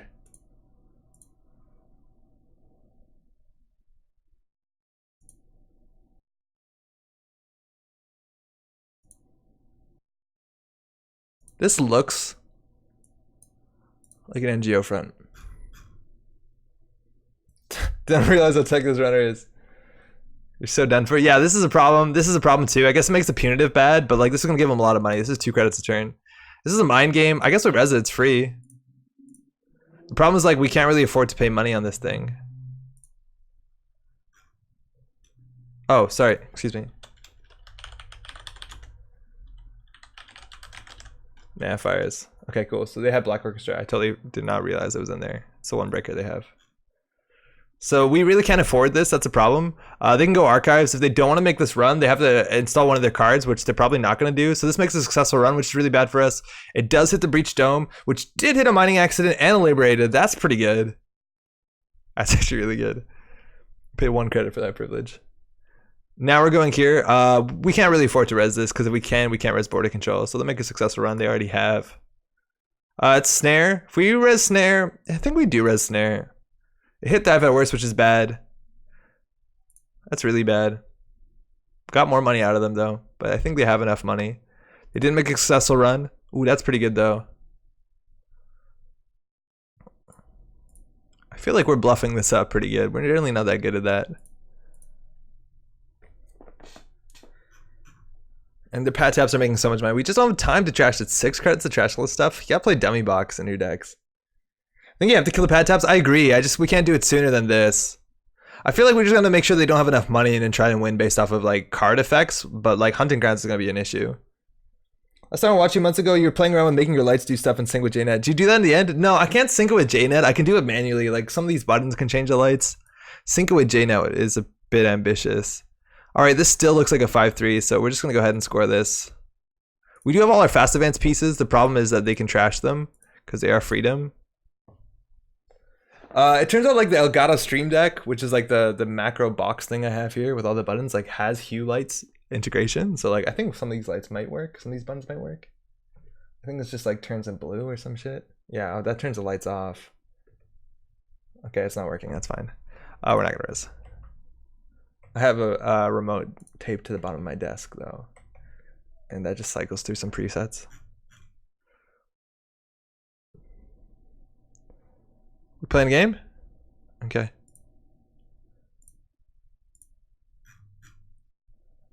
Cool. Go archives. Breach Dome. Okay, we got a stim hack and deuces. Pretty good. Paid 1 for that. That's okay. It's better than neural. We are now on game point. The problem is we're gonna have to stop making successful runs, which is gonna be really difficult. I think we're just gonna tank through this pad tap. They have enough money. We are technically on game point. We can biotic out the last point. Again, if they have enough virus cannons, we haven't seen a single fucking virus. They can trash it. They don't know we have the biotic. They know we have the shipment, so they're just gonna try and make a successful run for sure. Oh no, we needed that. There's only 3 more in the deck, or 2 more cards in the deck we can fast advance out. It's a Chrysalis. Ooh, hits the other IFAD worse. Hits a Deuces Wild. I think we trashed every Deuces Wild. There's the data sucker they need. So we can't afford to res this thing. Eventually we will be. We need money to do that. We just don't have the credits. Kaka goes pretty good. We just slap down R&D, click for some money. We could do install advance on this bad boy. All the iPad works are there. You have a button that turns the lights off. Welcome to the future. Yeah, well, that does it. I'll res this. This is annoying, but this is just like a remote.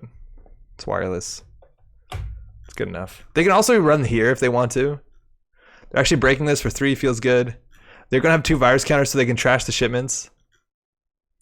It's actually closer than we think. That pet up's doing 100%, but like not much we can do about it at this point. Like we just want to get to 7 credits and score. Trash the shipment, going in again.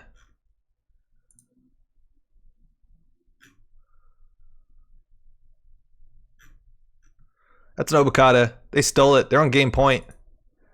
Punitive, not gonna do so much. Not gonna do so much. I think we can draw once here. All right. So we can take a credit. We can just preemptive back some stuff, and we're gonna lose all this stuff. I think we're gonna lose the preemptive, which is the biggest issue, but we're also gonna lose the biotic labor. I feel like we don't want to lose this. I think we can just shuffle some stuff back in. Snare is nice. Money's nice. Another shipment's okay. I think another shipment's important considering these are the last 2 fast advance pieces and we need it.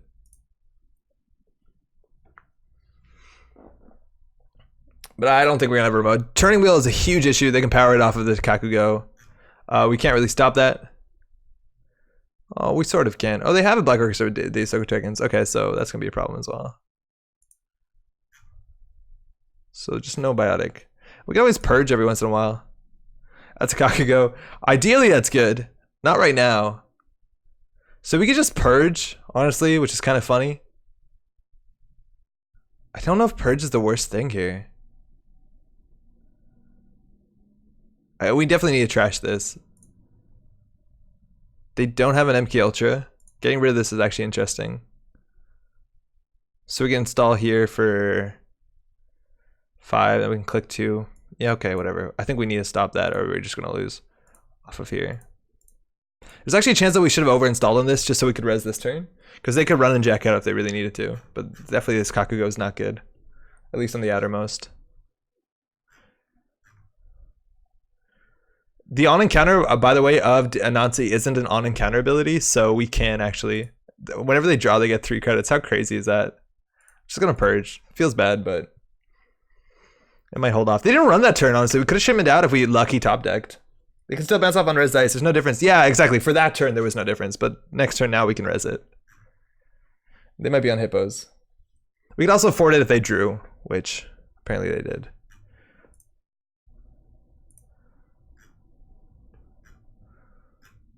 Turning wheel gets a counter. See the Kakugo. It's 1 data sucker. They have the MK Ultra in the bin now, so actually the Nancy is not that good. It's pretty good. Oh, they made a successful run. Fuck, it's in there. We have it. Oh wait, we win. GG. How did we win this?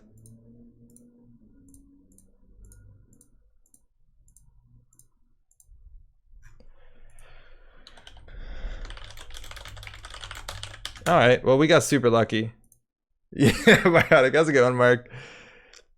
You too. All right, well, probably didn't deserve to win that. We just bioticed out everything. We res like what, 2 ice? Not that interactive a game. Yeah, we can't afford to trash any of that stuff. Like we ended with 2 credits. There's no way. There's no way. Yeah, that was definitely close.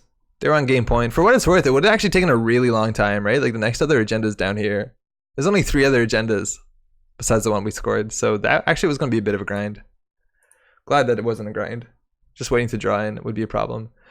All right, if you're just tuning in, this is a splash screen. We're gonna play some competitive decks tonight. Kind of just go through the deck list, see what other people are playing. I've seen a fair bit of like things. Wow, that's banal or inane. There is IG. We haven't played a lot of IG on this channel. It's kind of worth playing just so you know how it works. This one runs Violet level clearance, which is wacky. It also runs the Chairman Hero and CSR campaign. This seems really interesting. This was in Sheffield.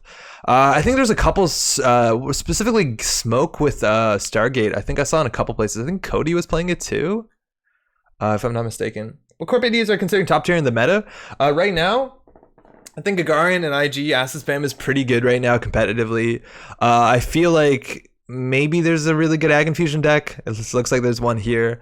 What else is fantastic? I think Outfit and what's the other one? Argus are really good right now. Yeah, VLC is unrestricted. That's changed somewhat recently. Yeah, that's why I'm trying to rebuild Freedom. Oh, for those Acid Spam decks, I could see it. Yo, no early counters. That was a big deal. I think those are probably the best. Those are the ones I'm most scared about. If you ever want to like dig into what's being played competitively, I don't want to play a fair game versus IG. Freedom's already kind of favored, right? You just need like an early Yusuf.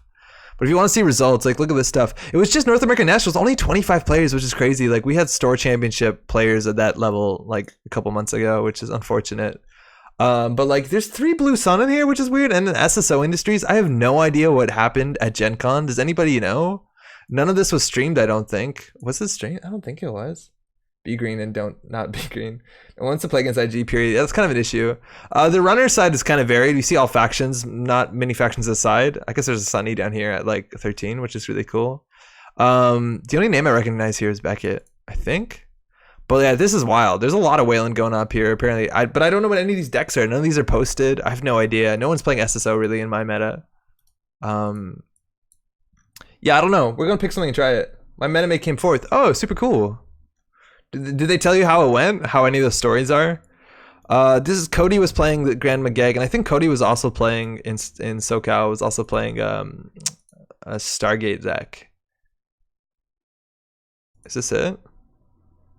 Oh wow, no, they're different. Okay, I'm mistaken. But I actually really kind of like this idea. So this is a really cool deck, the Smokegate that came first at Sheffield. Analyze Chris. Oh, super. Okay, super cool. Yeah, I very much know that name. So this is a cool deck, and the reason why this is interesting is that it's good against Big Ice, but it's also good to some extent against Acid Spam, which seems strange, but the biggest idea here is that you have Stargate, which is good pressure, and with generally Smoke, you want to run once per turn anyways with your stealth credit to get value. On top of that, you do have your Nemeker, which is only a 2 of, and that gives you a credit that you, if as long as you boost a breaker on the run, you can basically get that credit and use it for anything. So you can use it for trashing assets. It's kind of, as long as you have the setup, which is a bit of setup. It's kind of comparable to Desperado back in the day, which is kind of cool. There's no other tricks for dealing with asset spam. You do have a misdirection, which is good against tags, Stomp Lance. Yo, Stomp Lance is good. I haven't played it in such a long time. That's really good. Also, Switchblade is really good against tour guides, specifically if you're scared about that. I don't think this deck has any real tricks against industrial genomics. That's the problem. Like, I don't know. It's really hard right now. There's just like so much that's possible. I think runners are still pretty good. I don't know. Second at Gen Con. Okay, wait, this was at Gen Con. Alright, so this is just Motion Notion. Tell the runner they can't check. I use Ag Infusion to bounce into 8 events 3 below override, not understandingly wait for the judge to clarify that everything's legit. Shake hands and say GG. Oh, fuck me. Okay, so we did this deck before. We played Ag Infusion, where we would just make a massive Project Junebug, which is what this deck is doing. You'd make a Project Junebug, and then you would bounce somebody to that Junebug, and then they can't check out. We used to do it with other cards like, what's it called? The Sandstorm? Apparently with Ag Infusion, you can't check out. You may trash to choose another server. The run's not running on the server, encountering the outermost piece of ice, if any. Is that how it works? I thought you needed something like, we were playing Labyrinthine servers. Okay, so you need Labyrinthine servers for this. Okay, so you need it, Zach is saying in chat. So we had other ways to do this. I think we also did this with, I think you can just play Sandstorm. Doesn't Sandstorm prevent you from jacking out? Or is that the only card that prevents you from jacking out? Because we were actually playing an archetype like this. Okay, no, Sandstorm doesn't care about jacking out. But that's the idea, is you score Labyrinthine servers and then they have to run on a big Junebug. I honestly don't know if the Overrider is necessary when the Junebug is big enough on its own. But that's basically all that's happening here. What's Dharma do? When the runner approaches the server, you may trash Dharma. If you do, swap install card in the server with another card installed in a server or with an agenda asset or upgrade from HQ. So that's fucking awesome, right? Because you can just advance the agenda nakedly, and then when the runner approaches the server, if they do swap a card with another card in the server with an agenda and asset. Okay, so you res this. The thing is, like, you can decide that they can't jack out with Labyrinthine servers. This card is really good with Labyrinthine servers, right? Because you can just advance a naked agenda, and then they run it, and you can swap it, and you can make sure they can't jack out. This is crazy. Inazuma also says you can't jack out, right? And if there's no run ice, they can't jack out at all. Is that how that works? Is that how that works? What happens with Inazuma and no ice? They can't jack out. So Inazuma into Dharma is like GG? Yeah, this deck is gross. Autorashi is fun too. That Ice Suite's pretty scary. I just don't know how you score Labyrinthine servers. Like, you have to get some big fucking Yomi. You just have to motion it largely.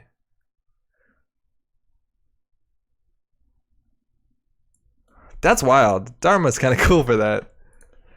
Yeah, I think the deck that we did was a bit cheesier. It had like a lot of Stranger Ice. But you generally need to score Lambertine servers. Yeah, Whirlpool was playable back in the day. So Whirlpool is, we used to play this. Now there's ways to deal with this. That's awesome. All right, let's play this. This is great. That's so funny. Is it worth it not to play Philotic? Does a Philotic ever kill? Is it ever just better to play a 5-3? I think it might be better just to play another 5-3 here. Just because they have no unadvanced cards. The Philotic, I guess you can install double advanced Philotic. It's kind of weird though. Strange. I feel like this might not be ideal. You're just weak to turntable 2, I guess. I don't know. I don't think that's going to matter that much. Let's give this a shot. We're also playing Ag Infusion, which is scary. 17 influence on top of it. So for those who don't know, you can trash an unresed ice. The runner's now running on that server and encountering the unresed piece of ice. Also, for what it's worth, Ag Infusion got a lot better with Thimble Rig, which lets you steady it up. Big Yomi should be your stage name if you ever become a freestyle rapper. Oh man, Salty Yomi, more like it. Oh, I get really salty with online Yomi. I can't do it. Odarashi also really funny. That's so cool. Only 2 Dharma though. Marcus Batty, what is that for? Oh wow, the runner can't check out after encountering the next piece of ice. Whoa, Marcus Batty Inazuma, that's fucked. Marcus Batty Inazuma. So you res Inazuma. You Marcus Batty the Inazuma subroutine. Then you trash the next ice. So they don't encounter it, they approach it. And then they can't jack out whatsoever. Wait, that's gross. I'm on board. I'm very much on board. That's super mean. Whose deck list was that originally? That's not it. Hold on. We'll figure it out. Tyson 93. All right. Cool. Cool. What counters this? Slide your bank jobs. Yeah, right? Alec Anderson? I don't know if I know an Alec Anderson. Yeah, bank jobs is a good counter, I guess. Anything that replaces an axis on a remote. That's a smoke. Oh, we got the motions. Oh, this is good. We can't moosh it. We couldn't moosh it NGO front. It's not really smart. Top 8 Gen Con a few times now, I believe. Oh, fuck yeah. Hell yeah. That's good Yomi play. So I think we just do this in a remote. Thanks, you too. That combo is wonderful, isn't it, Andrew? Alright, we're full Yomi here. I don't know how they can punish it on turn 1. There's no more. Want a regional of a couple. Okay, that's awesome. If they're running it, okay, so we know that they're checking it. We'll res it. They could have interdictioned us. Seems unlikely. We wasted 1 of their clicks. Count it. Running R&D. So it's all about getting that Lambertine server. We don't really have a good play unless we Lambertine server. And it looks like they're checking things off. That's a Plongi. We honestly could just purge right now. A Plongi Switchblade, pretty scary combo. I think we can also just set up. Also, we're just like good against Hushik. Ag Infusion is just like a good ability against Hushik in general. Because you lose to Hushik. Money doesn't matter that much. I guess we do have some big eyes. I think next turn we might just purge. Keeping this on res has good value. Like we could just Inazuma, put this an upgrade on R&D, and then start advancing a trap. Getting even some like brain damage, just incidental brain damage seems fair. Study guide. Ooh, that means stim hack, right? That generally means stim hack. Study guide Plongi is mean. Yo, fucking what's it called? Inversificator Plongi is fucked. Inversificator even with Ngolo is like a lot, but it's also kind of fucked. We don't really have a play here, do we? That's our play. Like, that's so strong. Because like you can just move any ice anywhere. You'd be like 2 credits, it's a code gate. It's now in archives. You can make R&D shit. I love, I think Inversificator is worth looking at. Gabriel Selassie. Okay, we're doing weird stuff too.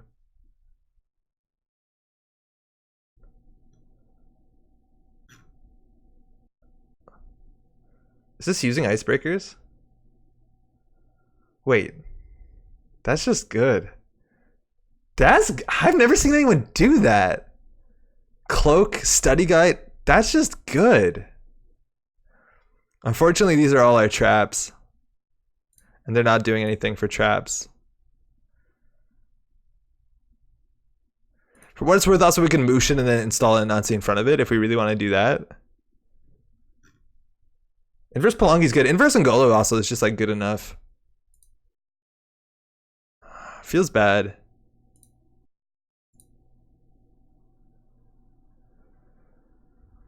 So do add a multi-threader. Yeah, multi-threader is what I'm used to. I didn't realize you could use this because it is using icebreakers. I've never seen that. I feel like, yeah, Mushin might have been better there, but I think we're just going to Mushin traps because they're running them. I don't think we need the money. Inverse Ngolo, I've seen a ton. I've never seen that. I think that's awesome. Astrolabe, okay. That's going to get a bit of card draw when we Mushin out. Gives them the 6 cards so they can tank. Running last click, that's kind of scary. I guess they don't have any resources, but in theory, this could be bad for them. Please don't hit the, they hit the Marcus Baddie, or sorry, the Archived. This might just prompt a run, which is good. It's not great. They're at 2 credits, which is pretty good for us. With Palangi, it's kind of scary. They could like stim hack, put all their money into the study guide, change the type. But this is like a really good time to run. I'm just gonna res this no matter what. Money's good. Let's see what they do here. If this fires, it also lets us look through our deck to some extent, which is really good. I don't know if they have the money to do this. They have to boost it all the way up. Once they boost it though, everything becomes trivial. Study guide's really good. It's weak to Marcus Baddie getting trashing. We're firing all. So we rearrange the top 5. None of this is ideal. What do we want next? So we'll put whatever, Dharma, Adarashi, Baddie. We'll do Philotic, DNA. That's good. We'll draw a card. We'll do net damage. We got a net Mercuru, and then we'll do 3 net damage. They actually could die here. There's a multi-threader, by the way. They're accessing, which is crazy. This could kill them. It also could just be an Obokata, which wouldn't do anything. Study guide and smoke. Yeah, VK, how's it going? I've never seen that. I think that's wild. This will just score it, which is cute, I guess. We could advance it. I think if we do, what does that mean where we're going to throw at? I forgot what we put on top.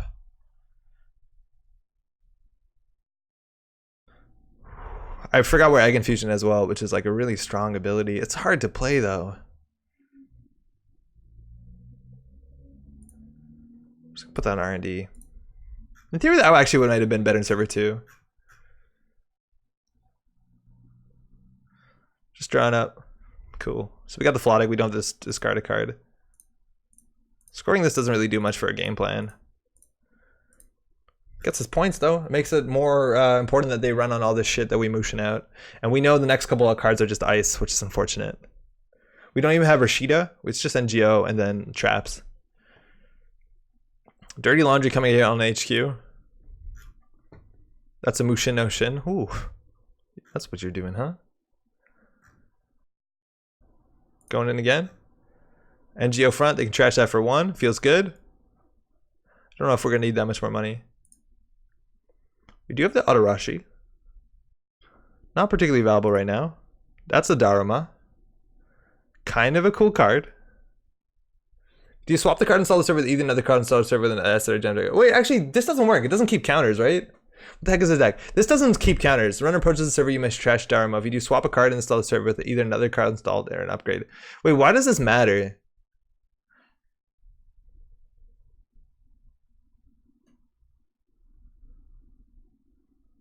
Swap means it loses the counters. Why is this good in the deck? I don't understand that anymore.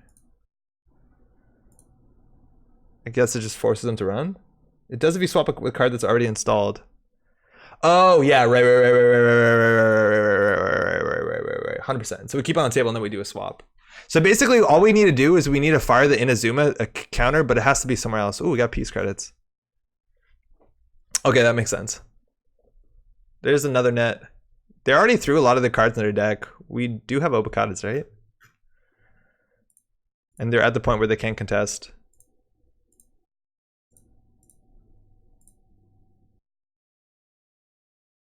So basically we have to wait for them to get here, then we fire Marcus Baddie on an Inazuma, and then they can't jack out, and then we swap.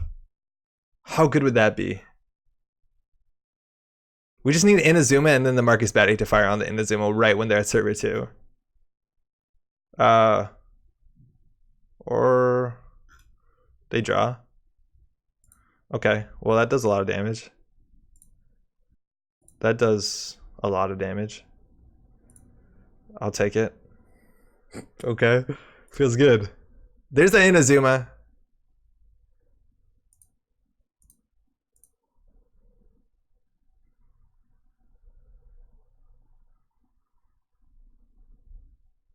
I feel like we should just purge at some point. It makes it really annoying for them. I feel like this is gonna like beta run, so I don't want to commit too much. We'll put this on HQ, whatever. They might actually break this. Good evening, Grizz, my only appointment TV now. Molecule, how's it going? That's really cool. I'm also not big into appointment TV, so I'm like really flattered by that. How are you doing?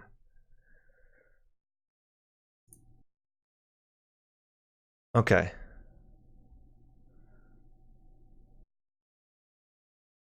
So we need a trap. Oh, we were meant to purge. I totally forgot we were meant to purge. But Study Guide can't get through everything. They need another breaker. We haven't seen another break. Oh, they have a paperclip. Wow, that's a restricted card. So no film critic. That's good to know. I think the DNA tracker right now is just going to be like a thing that bounces them around. The Inazuma is also easy for them to break, but we just need a trap. Oh, we found one. Okay. So I'm going to throw this out. I'm going to throw this out. Really, wow, this Study Guide does a lot of work.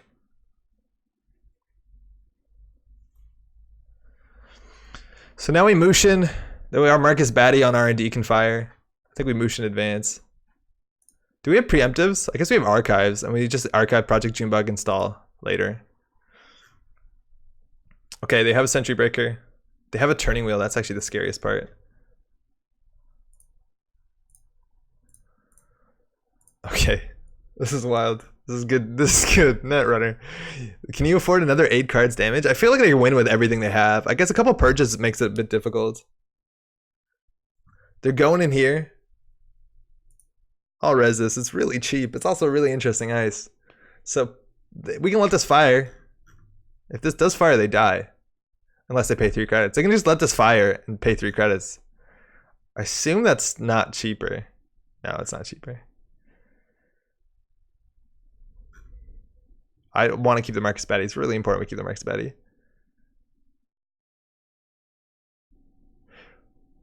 Approaches the server. Okay. Book is out on Andre. Never put that engine as underprotected. Well, they can run it. Like, this is not a hard one. Fuck the Batty. I guess we just archive Batty. That's fine. It's fine. It's fine. It's fine. It's fine. It's fine. So if they run R&D, we have a chance of winning on the spot, I guess. No, it does 8 damage. Oh, they're checking it? They're checking it last click too. That's so crazy. Well, they just can't steal Obokata anymore. Our Obokatas are just safe, if I'm not mistaken. Hold on. What's in this deck? We have no preemptives. So how many June bugs are there? That's 2 June bugs. Holy shit. That's the problem with Jaina. Like, some people just run. Like, they respected it, but they have 4 cards left. I think we can just jam this. What's a restricted card? Paperclip. They have a really cool cheap engine. Paperclip plus Plongi is good. This is a weird game. We did like, what? 20 cards worth of damage? None of this matters. They just can't steal it. The Daramo might get trashed, which makes me sad. We also could Ag Infusion here, but again, it doesn't matter. Man, Mushin, so good. Mushin Junebug every time. So this actually could just dagger through it. Man, why does water feel so good right now? It's probably all that ecstasy, am I right?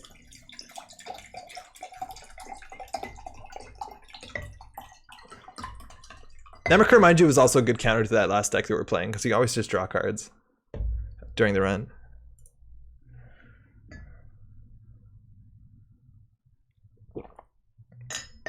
So we know also they're not on levy. So they can't steal Obokata. That takes 4 net damage. They have 3 cards exactly in hand. Even if they had 3 cards, we would just give it to them. Do we have Kakugos? No, not even. We have Vanilla. That's a Dharma. Might want to trash that. Right the XCI, my friend. Yeah. I drop B and play Netrunner on Thursday night. It's no big deal. We don't actually have to score that. We have no interest in scoring that. So they still could win on R&D for what it's worth.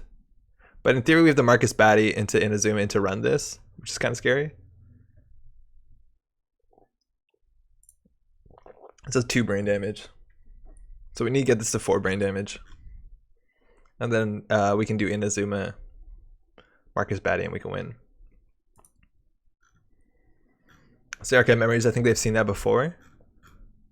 Turning wheel, getting some counters. We can always we can't wait for them to use turning wheel counters, not like border control. We'd have to pop it early. But we can do 2 brain damage to them. I don't know if they're going to pop off this turn.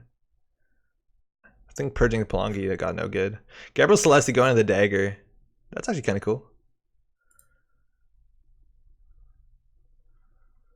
Shuffle any number of cards from HQ into R&D. Draw that many cards. Is that better than attitude adjustment? I forgot this card existed. I think a lot of people just played attitude adjustment. Is this better? This is a good card though. So they're just building up turning wheels. You draw cards with it. Yeah, you do attitude adjustment too though. But this draws a lot. This cycles your hand. I see why it's cool. You shuffle first though, that's the worst part. Attitude's the other way. It's only agendas though, to shuffle. I like this deck. This is a cool deck.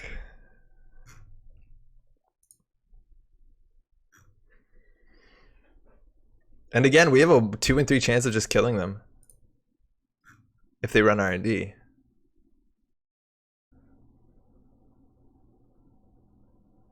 Attitude adjustment seems better. Yeah, it might. Okay, we have a 2 and 3 chance of this being lethal.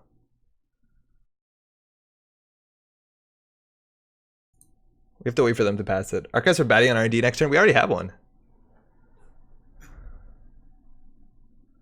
We have to res this here. We'll fire right when they pass.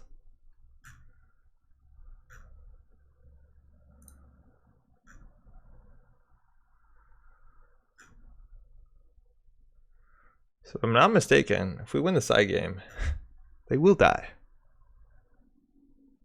Which sub?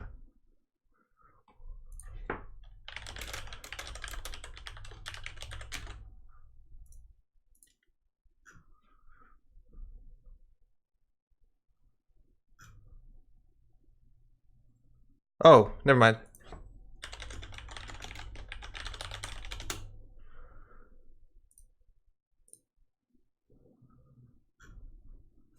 What are we saying here?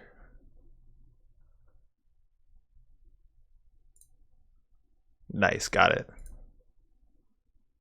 So you can't jack out until encountering an ice. And we're gonna trash this to put them on server 5. They can no longer jack out. We got them.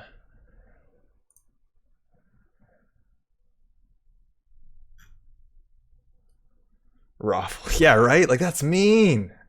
Judge. Hey, good game. That's cool. That's kind of wild. There's like a lot of plays in here. Like, we're trying to figure out how to do it. Obviously, they took like 20 damage on June bugs. But if you leave that up, anytime they do Inazuma into an ice with a Batty subroutine or the Campfire Inazuma, or you have a Labyrinthine server scored, which, you know, could have been hard. For what it's worth, Obokata was a score, and then we can just jam the next thing, and then we just have to like Marcus Batty some damage, I guess. I don't know how we do it. We don't have big damage cards. But if you Marcus Batty the Inazuma subroutine right when they cover encounter a Nanchi, they can't break it, and it actually will do 4 damage to them, right? There's so many bad cards in this deck, all of it to take a silly combo. There's like a lot of combos though in this deck. Like, check this out. Inazuma actually has killed me at a regionals before. It's really scary. Inazuma with what's it called? Into Komainu with like a Batty or something killed me. I don't know. I've died to Inazuma Komainu before. Impressively. I think there was a Batty involved as well, or something crazy. I forget what it was. I think it was Inazuma House of Knives or something. Hey Toms, yeah, this is super vicious, but like check this out. So in Azuma, if you fire the Marcus Batty subroutine so they can't break it right while they're here and they're encountering this, then they can't break it, so this fires. That's 3 to 4 damage decks, which is crazy. 3 to 4 damage, no matter what happens in there. And then they can't access Obakata, Dharma gets scary, stuff like that. You can just leave this on the table a lot of times, it's fine. Like there's some really cool tricks here. And Azuma is honestly pretty scary. This card also, for what it's worth, try this if you can. It's not a lot of influence. Try this in like an Architects of Tomorrow deck where people are used to like face checking through your Biroids. This forces Biroids to fire, which is pretty cool. I managed to draw 10 to find HPT a few times. Wait, you can draw any number? Oh, I guess you could draw a lot. Yeah, this is better for combo pieces. How's it going, Wise Man? Let's try that again. That's a mean deck. I like that a fair bit. Oh, we can play against Code. And Zuna Mati was wholesome. Now we have this. Yeah, this is way less wholesome.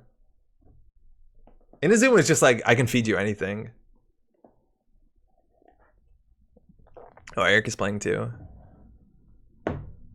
What's my rate? 99? Okay, I'll take that. Too little data. Ooh. Ooh. Ooh. These are some private smurfs figuring out what's good for regionals, you know? Yeah, Ag Infusion is really good. It also is really good against some other stuff. Like it's really good against HQ pressure with embezzle diversion. It's naturally really good against Hushuk just because you can trash things. Your ice placement is like super important. I feel like it needs a lot of counters, a lot of like practice, excuse me. Before Turtle was released, I had a friend that played Labyrinthine servers with Sandstorm and Big Traps. Yeah, we used to do that. Like, check this out. We'll probably find it here. What's it called? Ag Infusion. The Sword in the Stone. That can't be it. Ag Infusion. We'll find it, don't worry. Replicating Profession. Theater Slayer, Ag Infusion. Darude. Oh, this actually probably is it. Yeah, this is what we were doing. Project Junebug. We were just getting on the table and then bouncing people into it with Marcus Batty. We didn't have Inazuma, which is pretty wild. But I think this is exactly what we were doing. Wait, no, this one doesn't even have... There's more. Hydra, new combos for a new world. Yeah, Cell Portal. This is what we were doing. A Cell Portal, I think. With, I don't know. I know we were doing this combo before. There's like things on the channel. Click Me actually had some stuff. Testing new. Awesome. Hey. All right, yo. I don't know whether Dan can. Does Dan run traps? Cell Portal combo was something else. That was the infinite combo, right? With Architect that would print infinite money. That was something else. Okay. Does Dan run traps? Can we just like install Advanced Overrider? Would that be good enough? This hand is not good.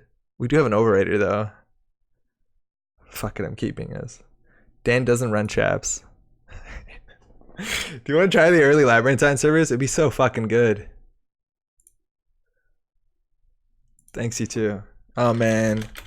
I don't know enough. I don't know enough whether we can just naked this. Can we just naked this? He'll set up? That sounds right.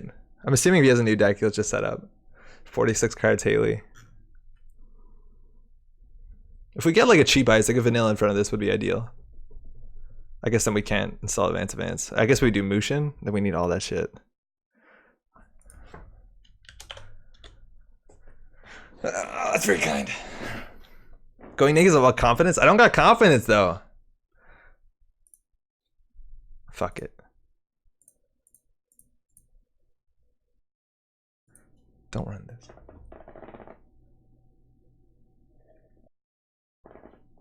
Oh, it's Haley. We're going for the big draw. Woo! It pays off! My friends. Don't check out. Don't you dare check out. I feel like the IPO is going to be dead in our hand for a long time. We're down to 0. Let's go.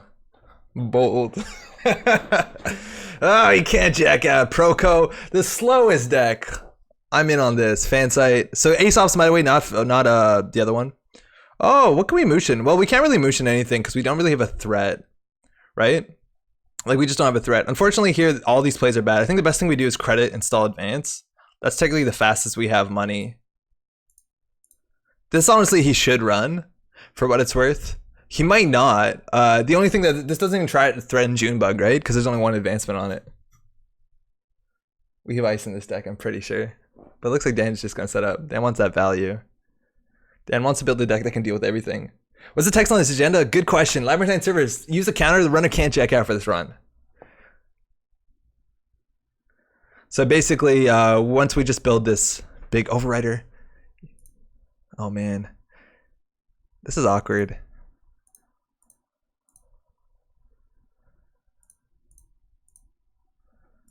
Okay, we got money. Yeah, when we just boop them into a big trap. So we just need one ice, and we just like motion this, advance it. Then it's really hard for them to deal with Obakata for the rest of the game. If Dan is teching for regionals, they might actually be on, what's it called? The thing that prevents net damage, and also brain damage. But they're halfway through their deck, and they're not on Levy.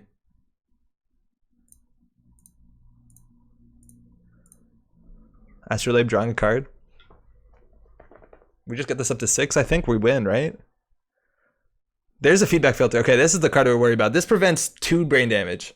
So we need to get this up to 8, which honestly is feasible. Otherwise they can prevent net damage. So this is our only counter.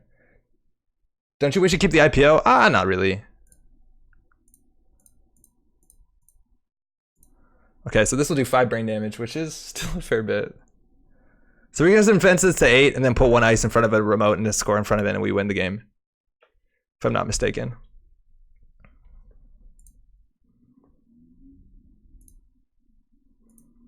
Yo, this is degenerate. I fucking love it.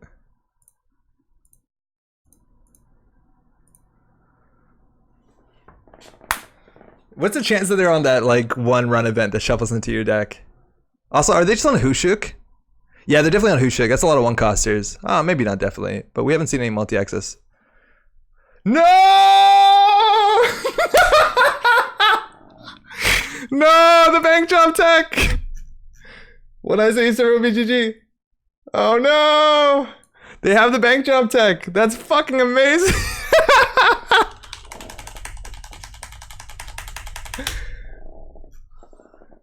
Oh, get fucked is right. Oh man, that's so good. Oh wait, we can trash this. We can trash this. We can trash this, don't worry. We have 2 counters. Yeah, we're fine. We're fine. We have 2 counters. This is fine. Where's our ice? Holy shit. Oh, that's fucking awesome. Yo, Elias, how's it going? R&D interface, all right, hit us. Hit us. Getting ice would be cool.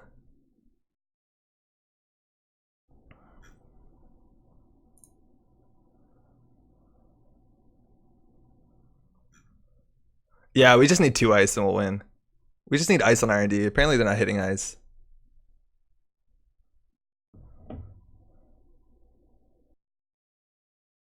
No doubt they have an Angola for Sadaka or something. Yeah, speak of the devil.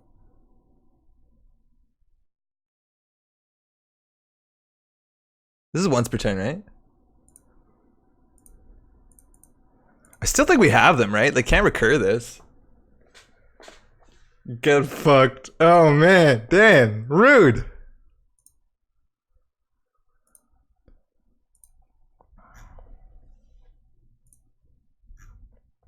Count their influence. Yeah, maybe they have multiple of these. There's only 2. Oh, you can't check out. Oh, there, got it. Oh yeah, fuck, they can just do 1 credit on this. Oh no, we do lose. Fuck! Chat, you're like too slow! Okay, we gotta motion him out. We gotta motion him into June bugs. The thing is to trash all the June bugs. Oh man, that's such hot tech. Okay, can we Sadaka? No, we can't Sadaka it. We just talked about this. Oh no, we could Marcus Batty Sadaka it. Yeah, we're grasping at straws here. Just got my world's design cards. Oh no way, the reprints? We're real grasping at straws, my friends. Don't got all options. Don't. Yeah, we have to Sadaka Batty 100%. Man, I would love to archive memories this and just motion it.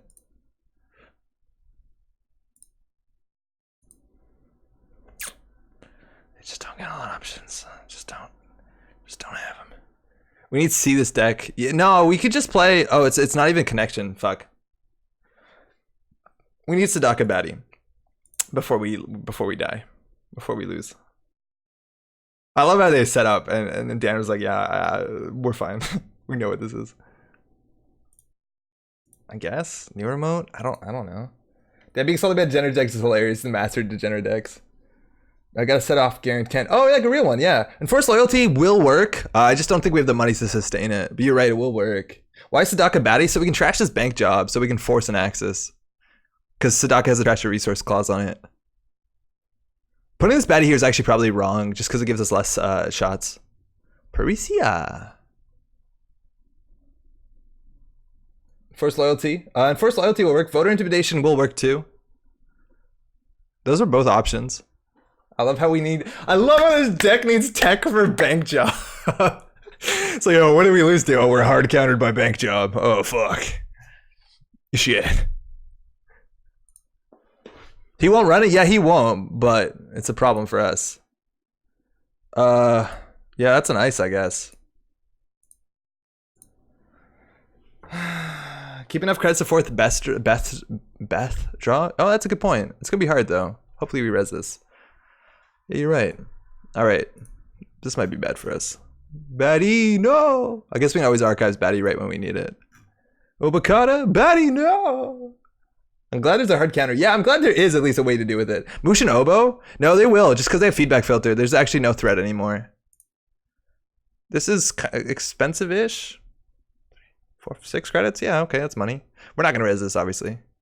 We want to keep that. We're just gonna get locked. Isn't there a crim card with just trash an unres card? Oh yeah, you're right. There is. There's drive-by. So in theory, we should res this. In theory, we should res it. I don't think they're on drive-by, but you're right. But then we just res it and we're fine. Ooh, that's good tech, right? That's against every matchup, right? This is like meant to be the flexible deck. Yeah, if we're worried about drive-by, we just res all our traps. It doesn't matter if they know what they are. They only broke 2 subs? Oh. We'll get him.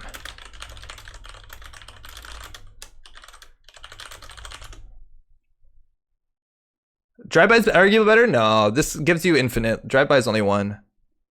No, it's all good. Oh, this is actually really... Oh, they would just trace it. So unfortunately, we're going to draw into our own death. Unfortunately, it didn't break all of them. I gotta do 4 net damage to you. Just Mushin on an actual agenda. There's no reason for them not to check it, though, because they have feedback filter. Once they get poor, we could consider it. But like with feedback filter, there's no reason not to check it. Right? There's no reason. Unless it's specifically another... Like, we basically need a Mushin, another Oberwriter. The thing is, they're locking the top of R&D, so I don't know. With Leela, you can pre-res. Yeah, Leela, you just pre-res it. Shit doesn't matter. This is going to be a problem unless we draw Sadaka. We'll res this. This is actually 3 credits for them. This is another, like, 7 or whatever. This actually is expensive. And Obakata might matter. Trace 3. We're not going to boost that. We might want to consider it. Unsuccessful. Running last click as well. Like in theory, maybe a punitive would work, but we don't have one. That's what they steal. Okay, you got through all of it, Dan. Give me that. Sweet Sadaka. They're saying 3 off the top. You can pre-res against drive-by, yeah. Alright. Oh, that's bad. Oh, that's bad. But that's gonna happen. Where's our Sadaka? We're drawing into R&D lock, which is a problem. Okay, so this is actually really good, because we can...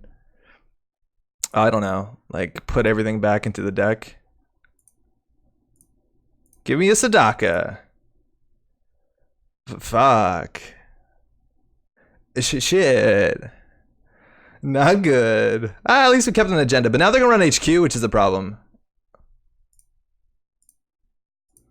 I think we lose this. I think we lose the bank job. That's okay. Keep an archive. Yeah, 100% we'll keep an archive. We'll keep a Mushin.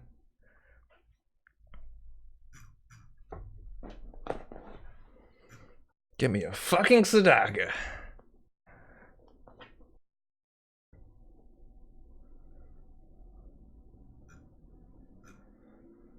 I still get the Dharma. Dharma makes a lot of sense because you can swap. So basically they run this, you prevent them from accessing or from jacking out, and then you can swap any card with any card on the table, right? So anything they run, we're gonna res this. It's really strong. It doesn't keep the counters. It does if you swap with something on the table. So if you swap it with another card already on the table like this, you're good. Mushin, Noshin. Now they have a few credits, so like the Mushin play gets a bit more appealing. But they also know all 3 June bugs are at, right? So it's only about brain damage. So they might not run. So Sadaka 1, we don't have any Sadakas in archives. Almost positive it doesn't keep the counters. It does! I think. Does anybody know? Did they change that? Swap? I think if it's a swap on the table, it keeps counters. But I would hate to be wrong. Wait, does this deck even have a Sadaka? No, this is the wrong deck. Hold on. Oh no, it doesn't! It literally doesn't! We're drawing for cards that doesn't exist! Fuck! Chat! Help! Okay, so we don't have a way to deal with that. We also don't have vanillas. I thought we had vanillas for a minute. We don't. Okay. Well. It does keep the counters on the table. Okay, that's what people are saying. I like that. I think that's fair. I don't need ice. Ice seems bad. Drawing through the deck seems bad.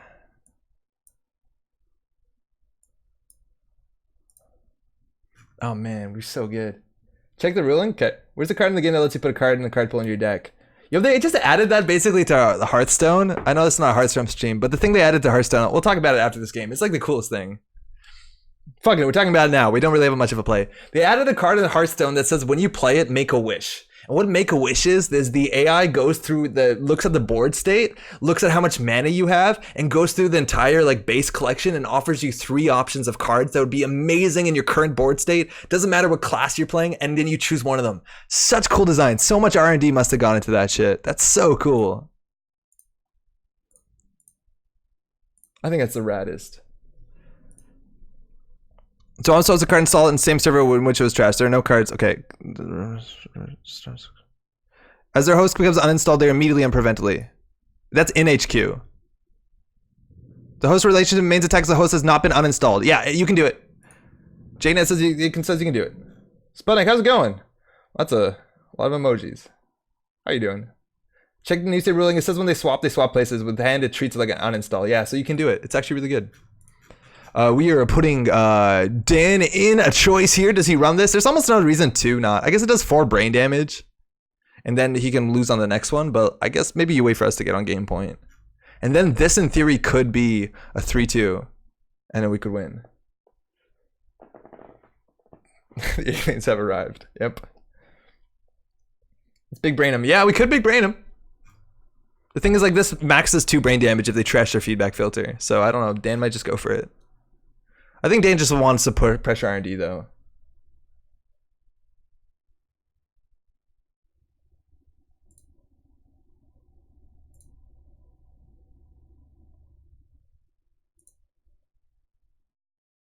Dan's thinking, oh, I love it. Could also just tank 8 net damage. But again, not real reason to. Artist Colony, fan sites. They didn't do that much of it. That's a lot of slots. It's interesting. It's a lot of slots. I don't know what possibly this could get. Proco.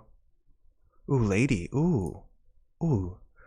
Don't mind if I score this agenda. For what it's worth, we shouldn't have scored the agenda. I think scoring that agenda was wrong. I think we should have just left it on the table, and then we should have motioned another card in advance, and then we should have scored both of them.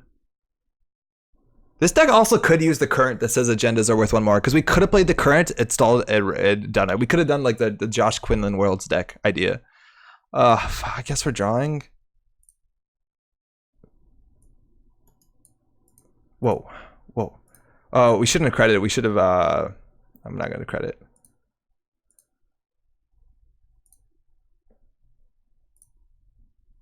That's better.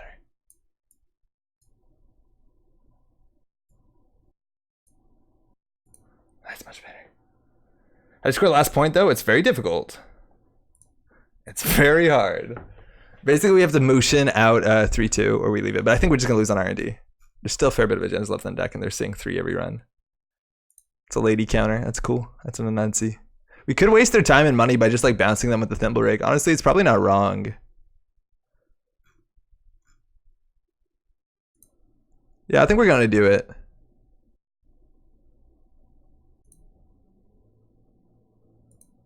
Because now they have to hit both of these. Yeah, bank job is dance prevention. It's pretty wild. So now they have to encounter this. Clone chip for David's gonna save them some money. All right, so they obviously there's a chance that was a losing play, but felt good. It also means that it looks like HQ has nothing in it if we actually force them to run HQ. Like, it looks like it's clean, which is good. It's a good way to hide the 5-3. Running archives. It's notoriety play, am I right? They actually could be on notoriety. Now they just run R&D, notoriety. What's the chance they get desperate and they need bank job money? Oh, we're going back in. That's all their money. I guess now they can't play the game on the agenda that we don't have in the deck. So that's good. 3 cards, probably game. Feature perfect, they should click for credit once, but it's not gonna matter. We don't have it. Good game. And they have the notoriety. Haha.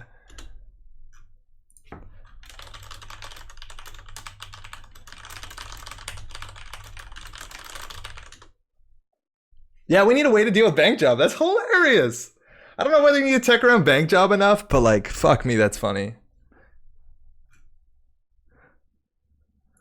I don't know if this card is good for other reasons. Is Dan actually teching for this Mac job? I don't know if we were teching for this. But that's still really mean. It's probably easy with that trash. Oof. It's actually really, there's some easy ways to deal with this. I think we can play the side game if we wanted to. Enforcing loyalties is not that reliable because our money's not good. We could just play a side game. There's only 2 agendas left in the deck. I feel like we could probably just squeeze a Sadaka in here. I don't like the combo stuff.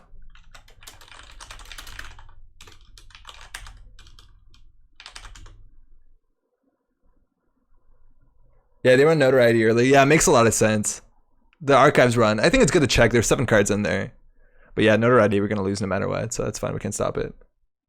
Man, I wish Netrunner implemented sideboarding. Oh, it would be fucked. Netrunner would be terrible with sideboarding. I honestly get really scared about that part of Netrunner. Is like, I don't know. There's always that feeling where it's the sideboarding in Netrunner is so strong just because there's so many like silver bullet cards. I think Shaper is obviously the biggest offender when it comes to that. But like playing a game and then knowing that in every matchup that game is going to have to be played against a film critic deck in either round 2 or like whatever in the finals is cheers you too is like such an issue. Like it fucks the game up so bad. There's just like so many hard counters to things that the ability to not have to put slots into the deck until you need them is problematic. Tom, sideboarding is this thing that happens in Magic where you have a deck list, but you also have some amount of cards that are not in your deck, but either between matches. I don't know how it works. It's either between matches because in Magic you play the same person like multiple times. It's usually like best of 5 or whatever. I don't know actually. Yeah, sideboarding benefits the runner way more than the corp. But that's the idea, is between games you can be like, okay, so now I know I'm playing against a control deck, so I'm gonna add some more control things into them, I think. Things that are better into the late game, more value cards. Or, you know, like, oh, in Netrunner it'd be like, oh, I know I'm playing against Obokata Protocol, so I'm gonna put a film critic into my deck between games. Obviously that's like a thing, that's an issue when it comes with a restricted card, but otherwise it's fine. Force me to put in a combo for an AC fan site and a bank job. Oh, that's hilarious. Like, you an artist colony for the bank job. That's really funny. We talked about how this was the counter to the deck. I didn't expect anyone to be playing bank job, let alone in Shaper, but we're like, oh, that's the one counter that fucks us. Okay, that's probably fine. I think we need like Marcus Batty Sadaka the bank job, and then we'll be okay. I guess you could dummy box it, but then we're just like, it's silver bullets all the way down.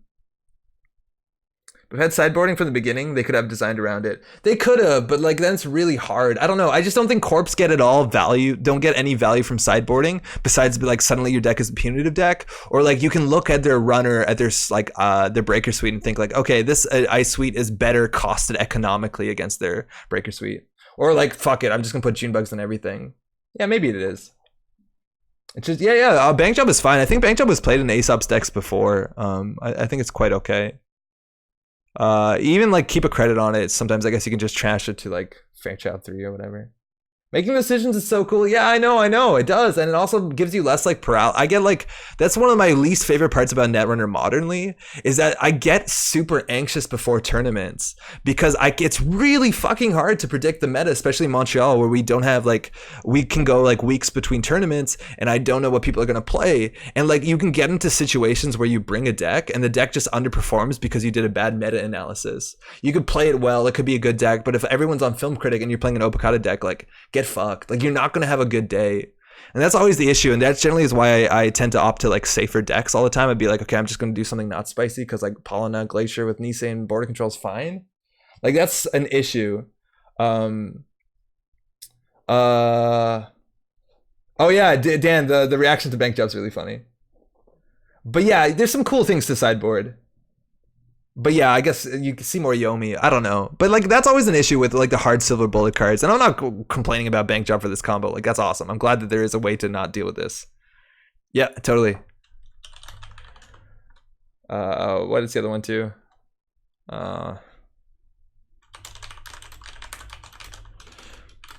Right, but like some of the harder counters are a bigger issue. Like playing a punitive deck against like Film Critic is not great. It's not a good time. Expecting you to double Mushin one turn win. Yeah, that was also an issue. Like when we scored the 5-3 at the end, I said that I shouldn't have scored it. I definitely should have just left it on the table and then gone for a Mushin. I feel like this deck could use more ways to do. I don't know if we need to tech this deck against bank job. It seems pretty niche. But like I feel like we could use that. I feel like we could use a way to deal with the resources. I feel like we could use maybe that current, like one of the current that gives you another agenda point. You did not be the pawns on the fan site. Oh yeah, I don't think your money matters. It kind of did actually at the end, didn't it? I guess you access with like 1 credit. Voter Sadaka. Jogging. I feel like Voter is just more flexible. Sadaka is a bit hard. It's an ice though, and ice is good because you can just trash it. What do we cut? I honestly don't love the NGO fronts. I feel like NGO front's not good in this sort of deck. Like it's cool because they run through your Glacier remote. Actually, that's definitely a good thing about it. We haven't been building a Glacier remote. Money is kind of important, but I think the IPOs have just been burning in our hand a bit. So what are we gonna do here, Voter? Clowns are not people is the current you're thinking of. Yeah, how's it going, Philip? That's exactly it. One vote for sure. Yeah, I think I like Voter. I feel like we could do a clowns are not people. The clones are not people, which is really good with our sort of like motion. You can leave something on the table and get like those real big plane. Again, shout outs to Josh Quinlan for like almost taking worlds with a fucking motion. What ID was it? It was like that flip do 2 damage one. That's hilarious. But we could try this. As a one of, it's a bit dodgy for sure.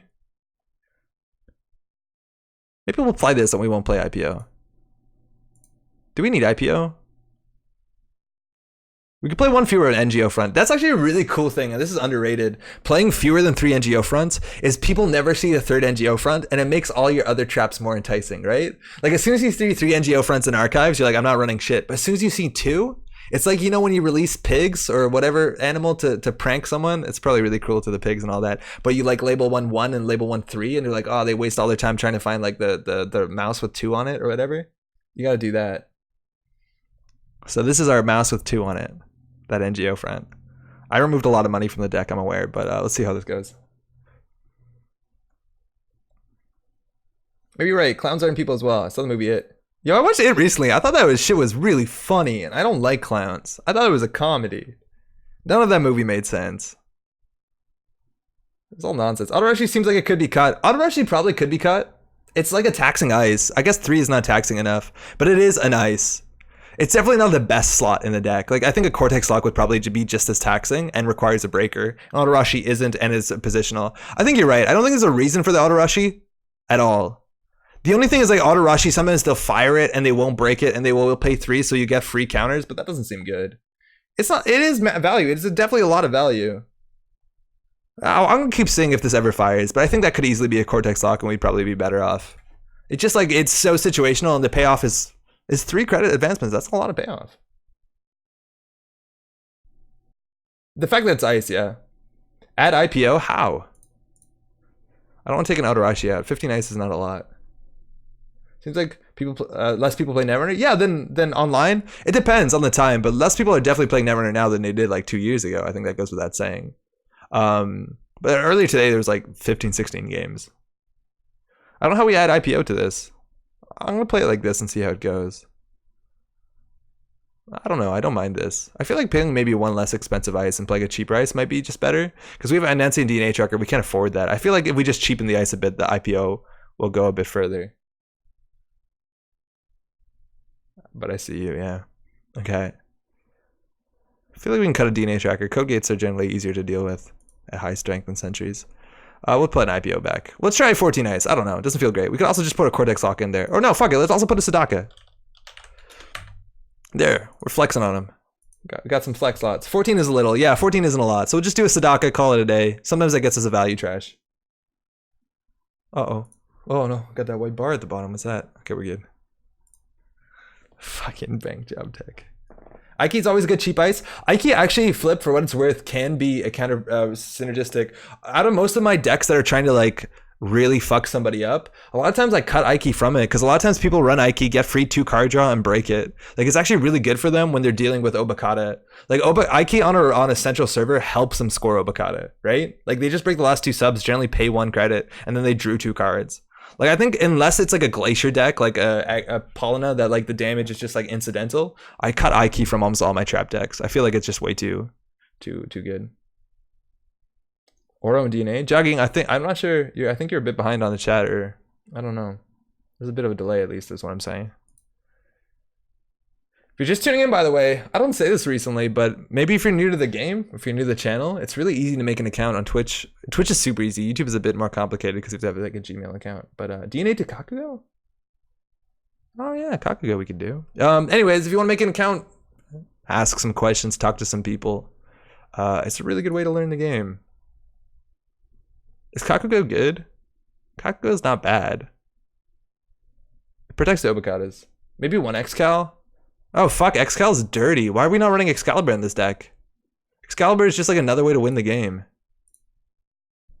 Excal should be a 1 of in every deck I build from now on. Doesn't matter what the deck is doing, Excalibur as an unrestricted card should be a 1 of in every deck. You just never res it. Also Excalibur plus, like, if we just have this res and then we can just bounce ice into it, we can just score in a remote. There honestly is a reason to put 2 Excaliburs in this deck. That's buck wild.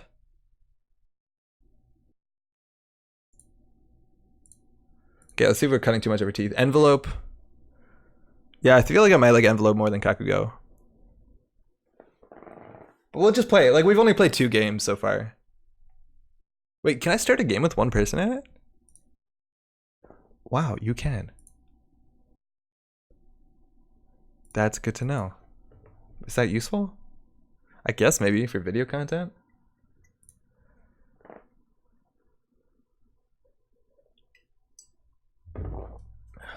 I think Dan's value list there is actually probably gonna do pretty well. Just as good shaper stuff, and it's like really flexible. And I think it's like 3 Parisia, which is like probably overkill, but also seems good. Can help in testing bugs. Oh yeah, that makes sense too, huh? But why? Oh, it's because I don't have a deck. That's why I couldn't do it before. You love for that conceding. Do you think that hurts your stats? Oh fuck, that's a good question. Not only my deck stats. Oh wait, that's wrong. But my personal like game completion stats. Wait, where'd my deck go? Wait, what happened? Did that eat my deck? No, she's still here.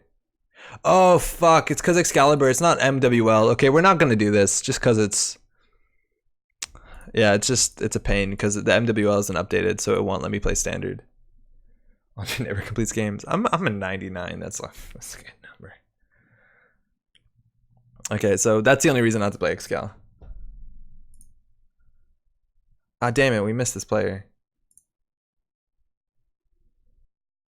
I don't know if this is inviting enough Metropole Grid Live. Maybe we have to write like, come on in or something. Because it seems like we're up to something. Which we definitely are. Who else has like regionals coming up? We have like 1 week away from now. I know there was some going on tomorrow. Metropole Grid Live, we got June bugs. It's been a couple weeks. I think every week so far for the last 3 weeks we've been playing June bug decks. Oh no, maybe we didn't last week, but I think 2 weeks before that. It will just read illegal? No, but I can't even pick it. It doesn't show up on the list. It just doesn't show up. All right. Excuse me. Free candy in here. That's not suspicious. Ooh, Adam. Adam has low hand size. Adam eventually has a huge hand size where brain damage doesn't do anything if they like brain chip us out. So that's an issue. I honestly don't know if Adam runs turn 1 into Citadel. I think this hand is dodgy. We'll keep it. Safety first, find the truth, neutralize. Okay, all the good stuff. I played Metropole Grid Live before Metropole Grid Undead. I feel like the Undead's more interesting. Do we just moosh in the June bug? Hey, thanks you too. Okay, so this is the part where we Yomi, and I hate Yomiing. So what are they gonna want to do? If they run this, it kills them. Okay, this is a learning experience. If it's 4 brain damage, they lose the game. It's 4 net damage, they lose the game. Or 8 net damage, excuse me. The fact that they're gonna see this June bug is gonna hurt us. Apathy is moosh in the labyrinth. Special report. They know the top of R&D too. I never remember that when playing online. And archive memories, okay, cool. So now they're running R&D, what do they got? It seems like it's an agenda. It is a fucking agenda. Okay, so now their brain chip is like really good. Career fair, data folding, drawing off the top, daily casts. So one good thing happened where we got a combo up and we need to get this on the table. Actually, no, we don't.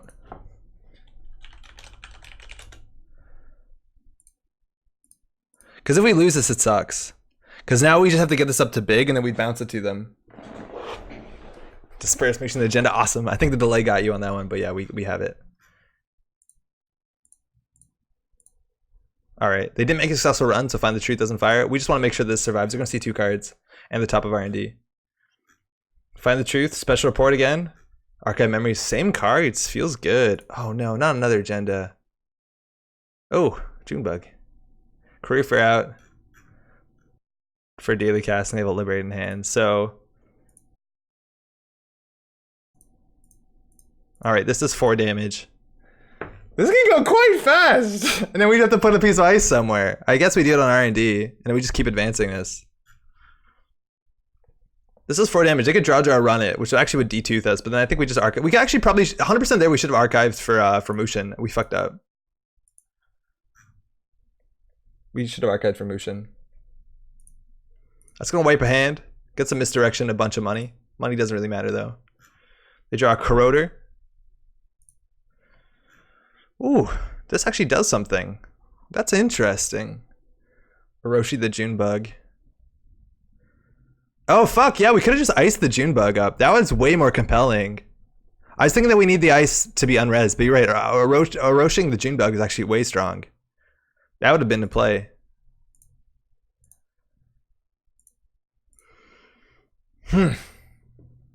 She's so good. Well, it does nothing now. They drew a logic bomb. That's something we actually could voter if we really needed to. So we just need to get a trap up and running. And we want to make sure that they don't get their massive hand size. They keep seeing these same 2 cards. That's the 3rd round on HQ, seeing 2, and I think they see them in a different order. Earthrate's coming down. That's a lot of card draw. Interdiction. That's scary. Obokata, they know we have this. And they're going to draw a lot next turn. This is bad. This is surprisingly not good. I think we're just going to have to do a last click shuffle, which is like obviously poop.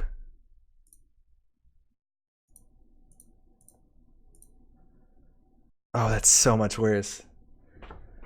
Oh, this is so bad.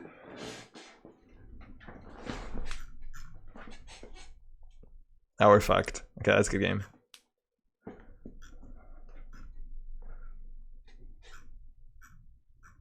Oh, we cocked it up. The Odoroshi on the Junebug is exactly what we need to do. We just need to protect the Junebug. Now we've lost. Their hand size is 9, so the brain damage play doesn't work. 2 Junebugs are out. So basically we have the top deck of Mushin, we archive, and then we like go for the Junebug. So we're more likely to hit a Mushin, so I think we archive the Junebug. Oh, fuck. Emergent creativity, sure gamble. Yeah, we don't have a chance here.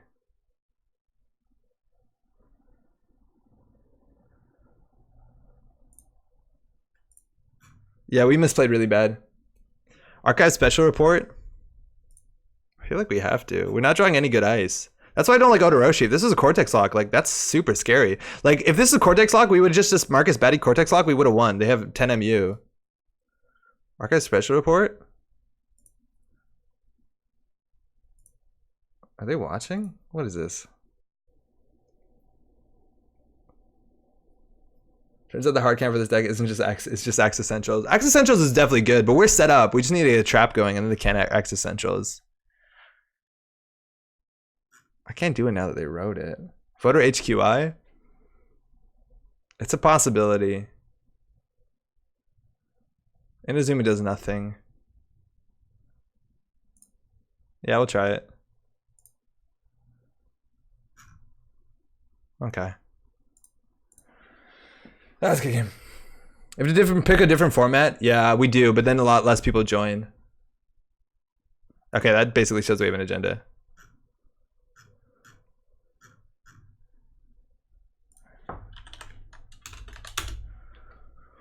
Whew, that was rough. How do we pull out of that? So we had a June bug coming up. We had the Overrider.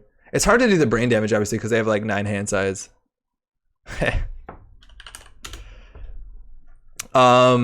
Maybe the right play was archives into voter, but I think we really needed the archives just to be able to get the threat. I think we fucked up. We should have motioned out the June bug, and we should also protect the June bug. I think either of those were like really compelling options. Because as soon as we get another counter on it, they didn't have enough clicks because they could do draw, run. As if there were 6 counters on there, they couldn't. So we definitely shit that up a bit. How come people can pick standard illegal decks then? I don't think they can. Yeah, we gotta do that better. But that's the thing, yeah, damn, with like every trap deck, all you do is hammer centrals and you generally win. Like this doesn't even run snares or anything. The problem is like once they're set up, they're good. We also don't know what it looks like when you don't get out an early Labyrinthine servers. Like you have to then rely on the Inazuma. I like how we wanted to like pursue finding a good deck for regionals and we ended up on this, which is obviously an okay deck. Look lower on the list. I think the standard illegal are lower. Okay, so let's see if we can prove that. So we have this deck, which is not standard illegal. No, it's not. Okay, which has 2? Which of these decks are standard illegal? This has like none. What deck would be standard illegal? I don't know if we have any of these. This has Excalibur and Violet level. Are those both? No, I think that's fine. I watched Dan today. He was playing against STH with standard illegal. Get out. Energy Vampire. Energy Vampire standard illegal? Yeah, it is. Okay, hold on. So let's see if we can find Energy Vampire. Hey. Let's just buy us a little bit of time. Good eyes with that Energy Vampire. Oh yeah, it's right there. What? It just doesn't show up if it's the newest deck? That's weird. Okay. Alright. We have Inazuma Baddie. We can mulligan this for sure. Yeah, okay, so it does work. That's good to know. But the hand before wasn't good. I guess you can see the hand down here. Alright. So, it's Haley, 45 cards. Otarashi, what do we want on our remote? Probably a DNA tracker. This is so not good. I don't know what to do anymore when we can't just Mushin turn 1. I guess we Glacier up. This is good for the remote though. I think we want to install take 2 for sure. I guess we'll put this on R&D, take 2. Whatever. And then we have something we can Inazuma Baddie out of. So now we can either Inazuma Baddie. Oh, that's good, that's a slow start.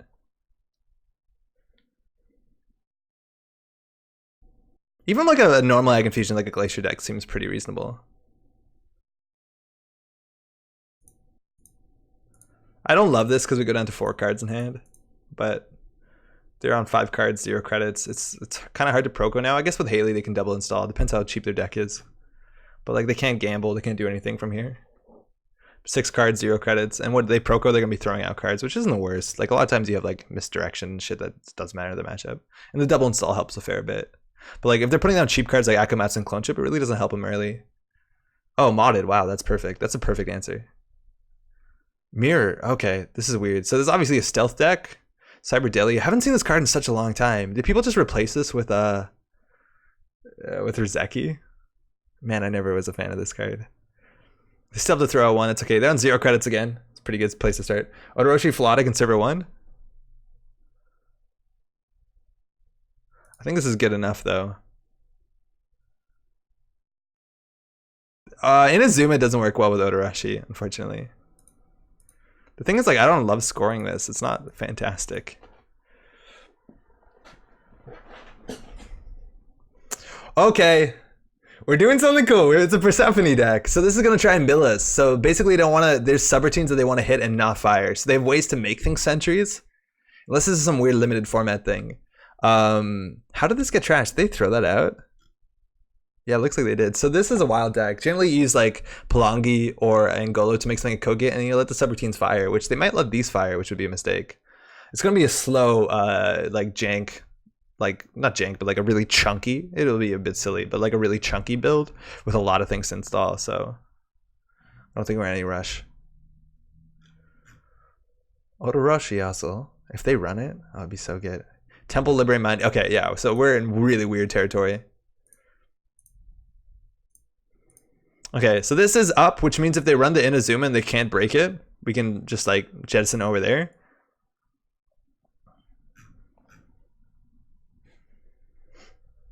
I wonder where the recurring credit though is. That's what I'm confused about.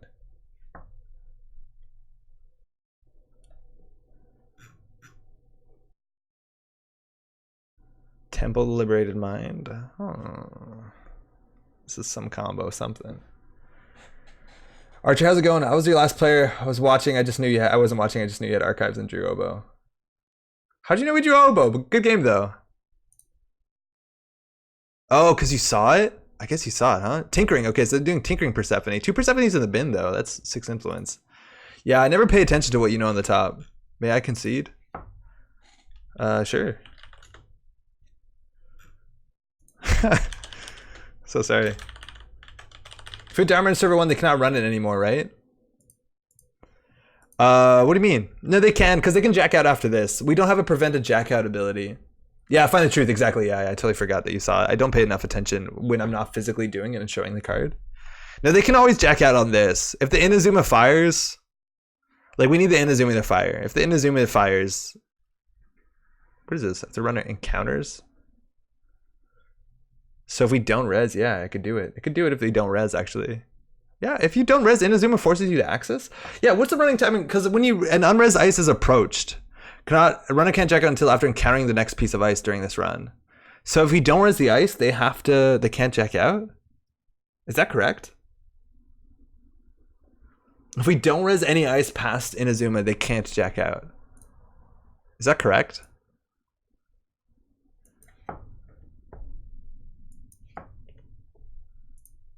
Only 7 games right now. Let's see if we can find somebody. That's correct. Whoa, that's really good. That's better than I thought. Like with Inside Job.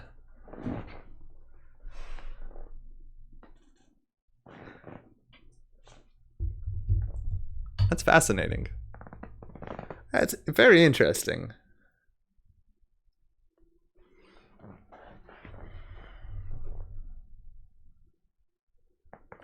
This possibly can't be a regional deck though, right?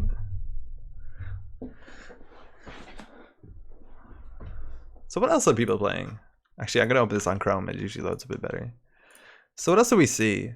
So we saw a lot of Gagarin. All of them are relatively similar. This one has Maryland though. I do love the closed accounts. When I played Gagarin at Worlds, I played a closed accounts. I think it's a really big deal because it stops people from being able to trash the Zealous Judge. Like generally you want to do, I love the C-Source too. I played C-Source closed accounts.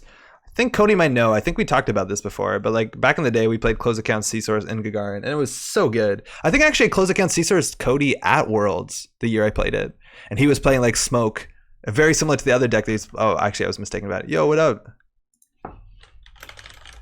This is Julian from our meta. This hand is kind of poop.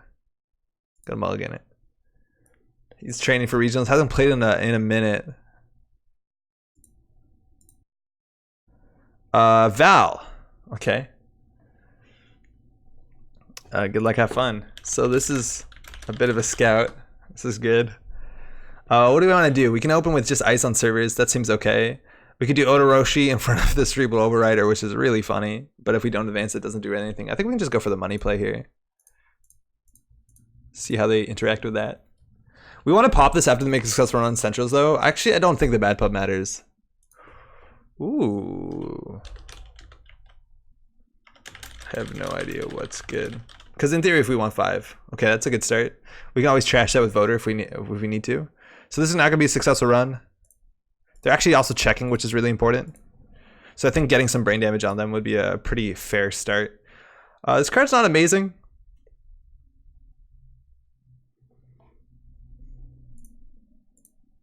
Oh, that's wrong.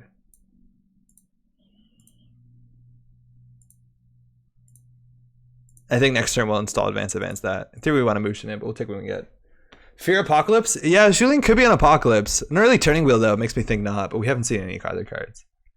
I feel like a turning wheel turn 1. So honestly this does nothing, which if this was a Cortex lock it would have done 4 damage. Like how bad is that? I really don't like the Odoroshi. And we lost the Overrider for 0. Like if this was a Cortex lock, how brutal would that be? Fuck me. I really don't like Odoroshi. Not even the slightest.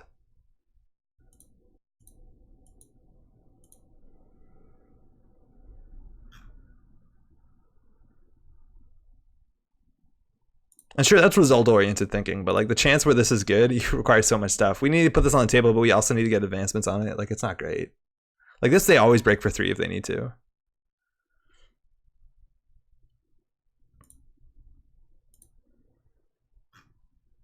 Fuck. Absolutely pulled apart.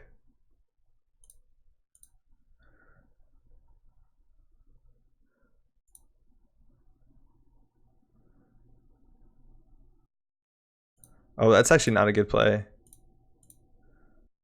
That's not. They'll face tank this. They've been face tanking before. There's no reason they wouldn't face tank this. Oh, this is not good. Yeah, this is really bad. I think we might concede this. Okay, so what do we want to draw? The Opacata is actually pretty nice, but we have no money. It doesn't really help us. The Mushin. We have an Inazuma. We don't have a Marcus Batty, so move a card onto R&D. So what do we want? We want the Mushin. We want the Batty, because then we can set up our combo. Yeah, we want the Mushin. We want the Batty. Unfortunately, we don't even have money for all this stuff. Like we need Res Inazuma. We need to do this. I know we took IPO out of the deck. Overcard is fine. Oh, Rashi don't want.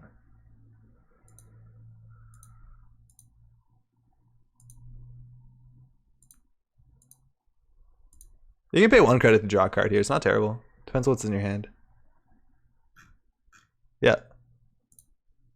So they didn't. Lost the Stim Hack. Hit the Ifidor. So that's why they're face checking. So I think jamming that while we didn't have an end to run, but this deck doesn't have end to runs.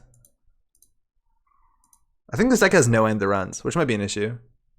Now this does nothing again.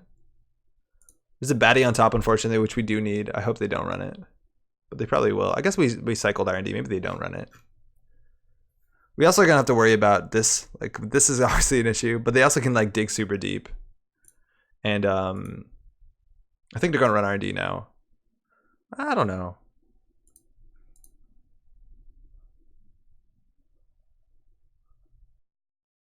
We just need click 3. Oh, this is terrible. The fact that this isn't nice isn't any good. This is so bad. If we lose the Batty, we concede.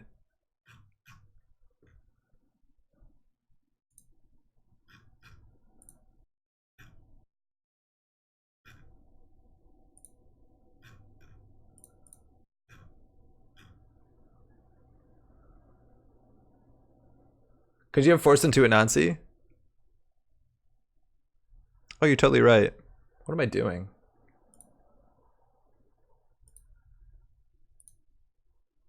This doesn't kill. That puts our Inazuma play off, though. Oh, we lost, though. Oh, we definitely lost. That looks like a loss. Oh, good thing we have another Odoroshi.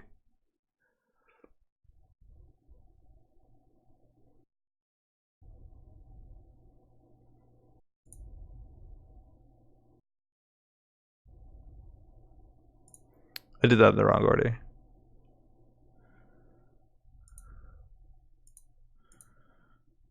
That's probably not correct. I think they had 2 cards on hand. They had Laundry last turn. Oh, really? Oh, fuck me. I'm stupid. Okay, well, we could have won. But that's because they fucked up. They could have drawn, though.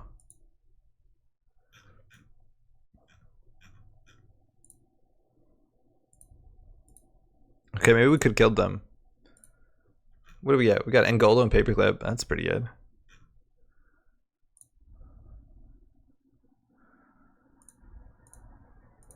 Actually, we shouldn't have a hedge fund there. We should have just advanced it. The money doesn't matter. Oh, it does, I guess, for this.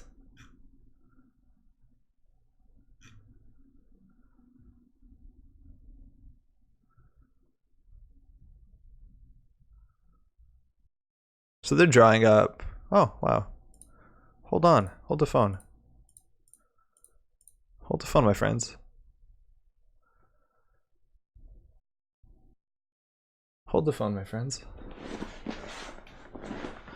How do we win? We need to get a big trap. We need to get a big trap. We're gonna lose to this though, right?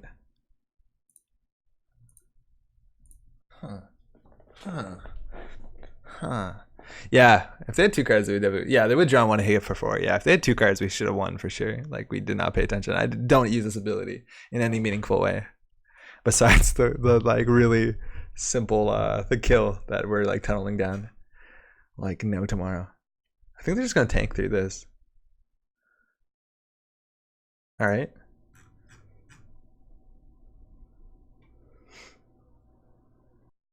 Okay. We have the Obokata, and as soon as they get the Obokata, they just win with Turning Wheel. So what can we do? We can archive memories for for this and install advance, and then they just don't run it, obviously.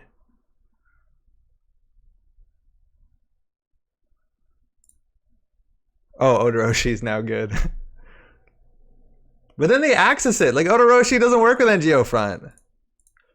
This pulls attention off. That's okay.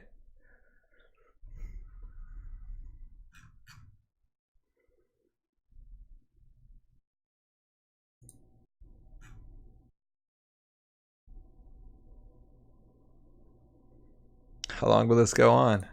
We do have a voter for what it's worth. Like, we can get the Turning Wheel.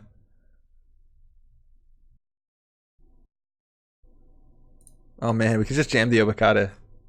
Oh no, they got it now. Woo! No cards in hand. Died a Ronin. So now the Turning Wheel is going to lose us the game for sure. So we need a Marcus Batty and an End the Run. Unfortunately, we don't actually have an End the Run, so the Marcus Batty subroutine is actually pretty weak. So what can we possibly do? We need to basically get our trap up as soon as possible, because they're going to go see 7 cards. Okay, how do we not lose? So we can archive for Mushin. That's a good start. And then we have to get an ice on here. That's also a good start.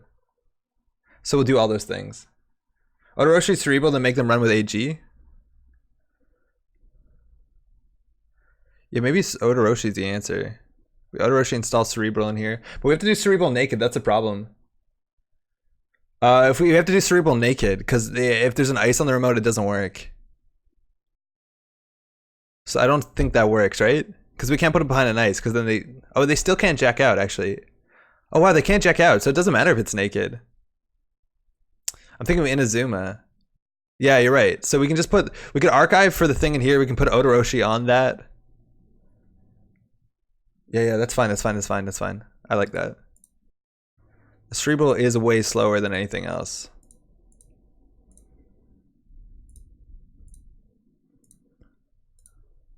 So this forces a bounce and they can't jack out. Like, that's actually really good. Even if this does nothing, like, that's 4 damage. Like, they can't run anymore until they have a way to deal with this.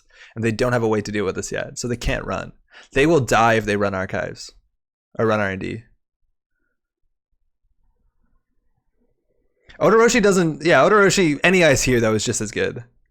Like, specifically, we can't res the Odoroshi. As soon as we res the Odoroshi, we're in a bad spot. For what it's worth, they should run this.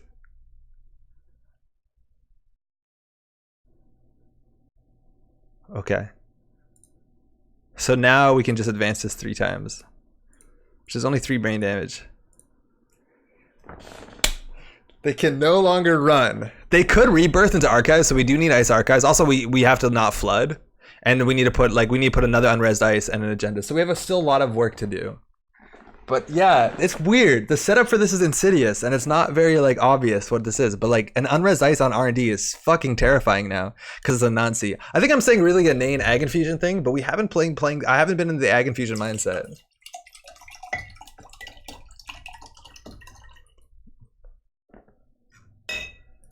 We have to wait for the MK Ultra to show up. If they have the MK Ultra, it's a totally different game. Even David would be a problem.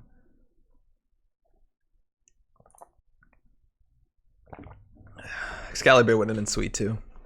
Ooh, Earthrise. Batty, I think is okay. Okay, that's interesting. So I think we ice advance this and ice both our other centrals.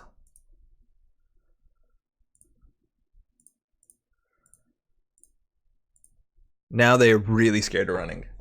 So they really need an answer, but then once this is over 6, this can kill them. I think we just now, all we do is advance this. All we do now is advance this. And if they don't have bank job, we win. Whoa, this is gross. Unless also they could have like whatever the indirect attack or whatever that supposed replacement for employee strike. This is gross. Instead of rezzing the pro, does DDoS beat Ag Infusion instead of rezzing, but you can't res, but it replaces the res? Can you replace something you can't do? Drive-by would be funny. Yeah, you're right. It would be. I'm just gonna go ahead and res this. Go ahead and res this. Whoops. Drive-by tech. I know.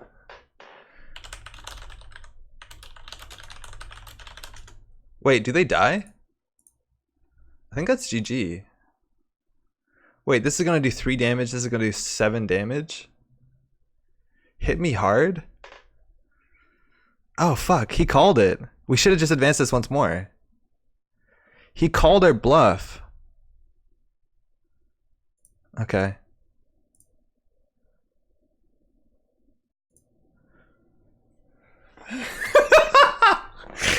Oh, he called it. So we need to find no agendas here. That's a good start. It's a card to move next onto R&D. So I guess, it doesn't really matter, does it?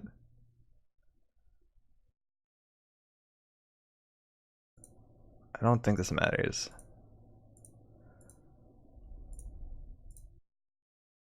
Oh, the June bugs matter.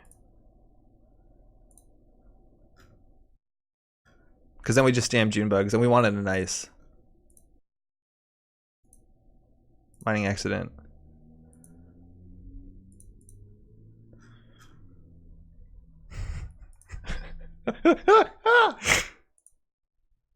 Oh, that's cool.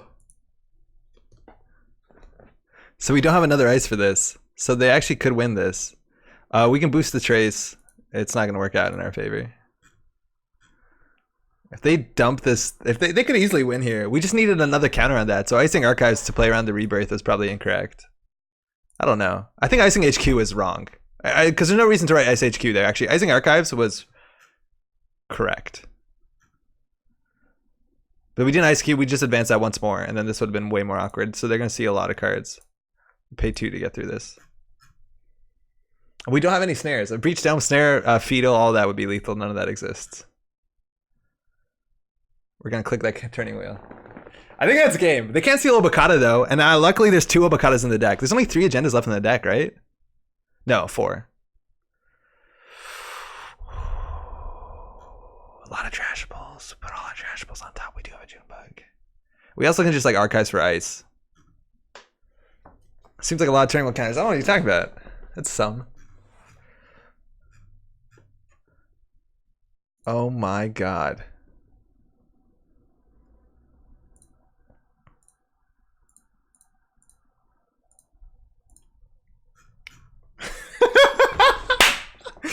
They were 1 hand size. We got Obokatas.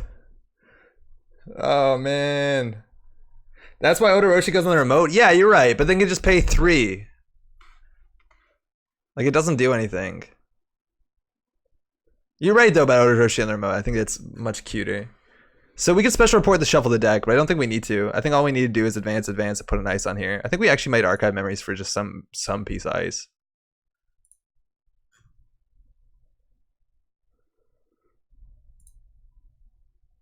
We have no preemptives. All of our traps are out. We lost a Dharma too. It's actually maybe worth keeping a Dharma.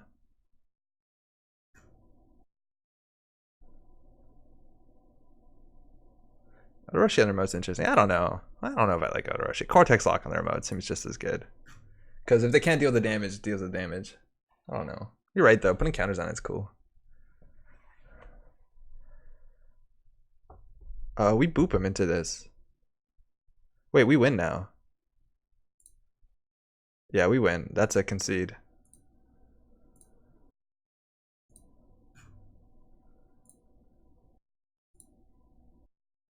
Yeah, it's a concession, basically. What do we want? Doesn't matter.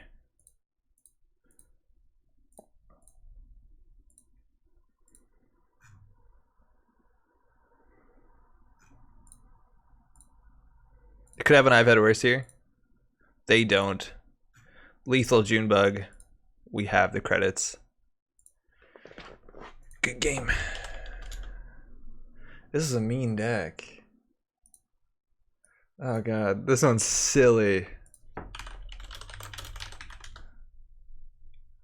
That dig though should have worked. I don't know actually, we don't have that many agendas. They couldn't install Obokata, and they probably hit 2 Obokatas on the run. Actually probably just 1. So it was only basically 2 agendas in 24, which is not unlikely. Not that unlikely.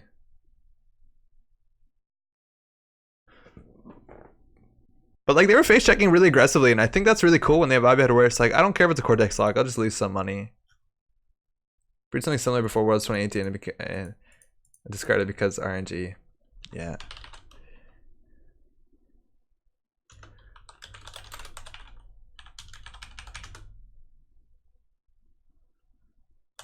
So basically you win by only scoring out 3 points? Yep. You can also score it now though, like, right? They can't run anymore. The best card that it was.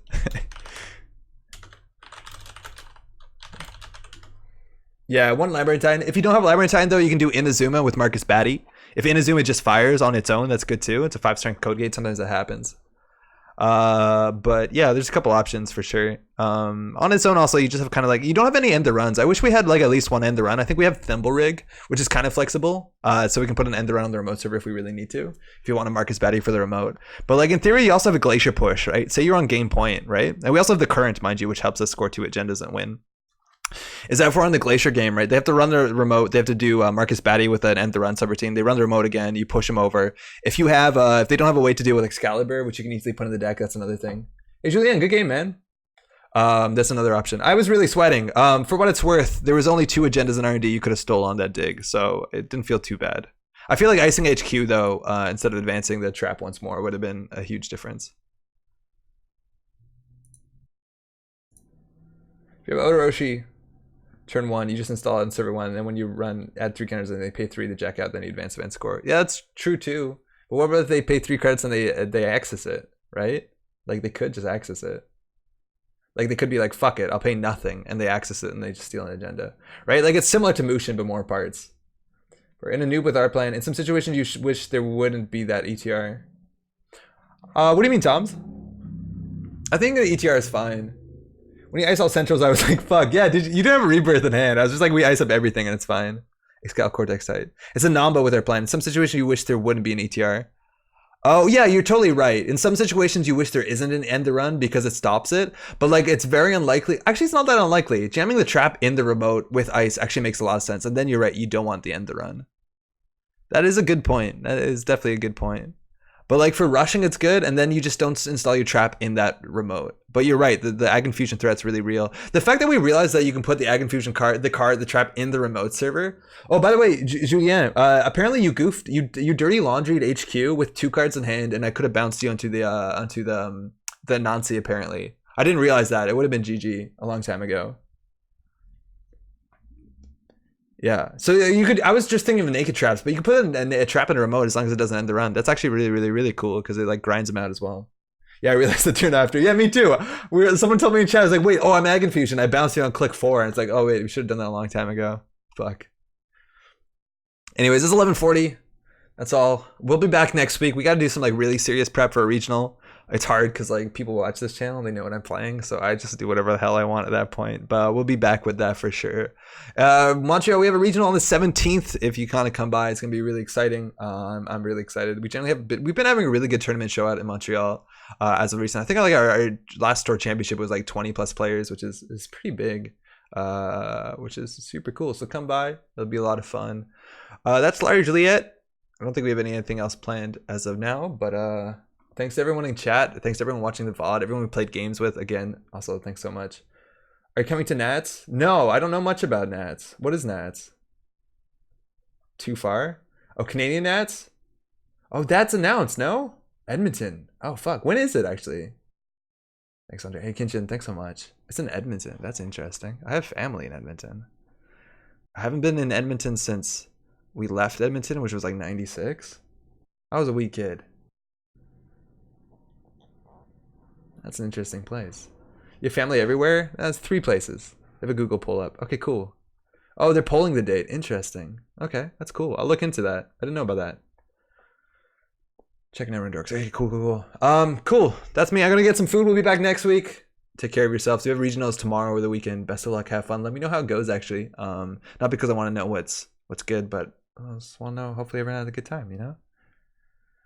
Yeah. All right. Ciao.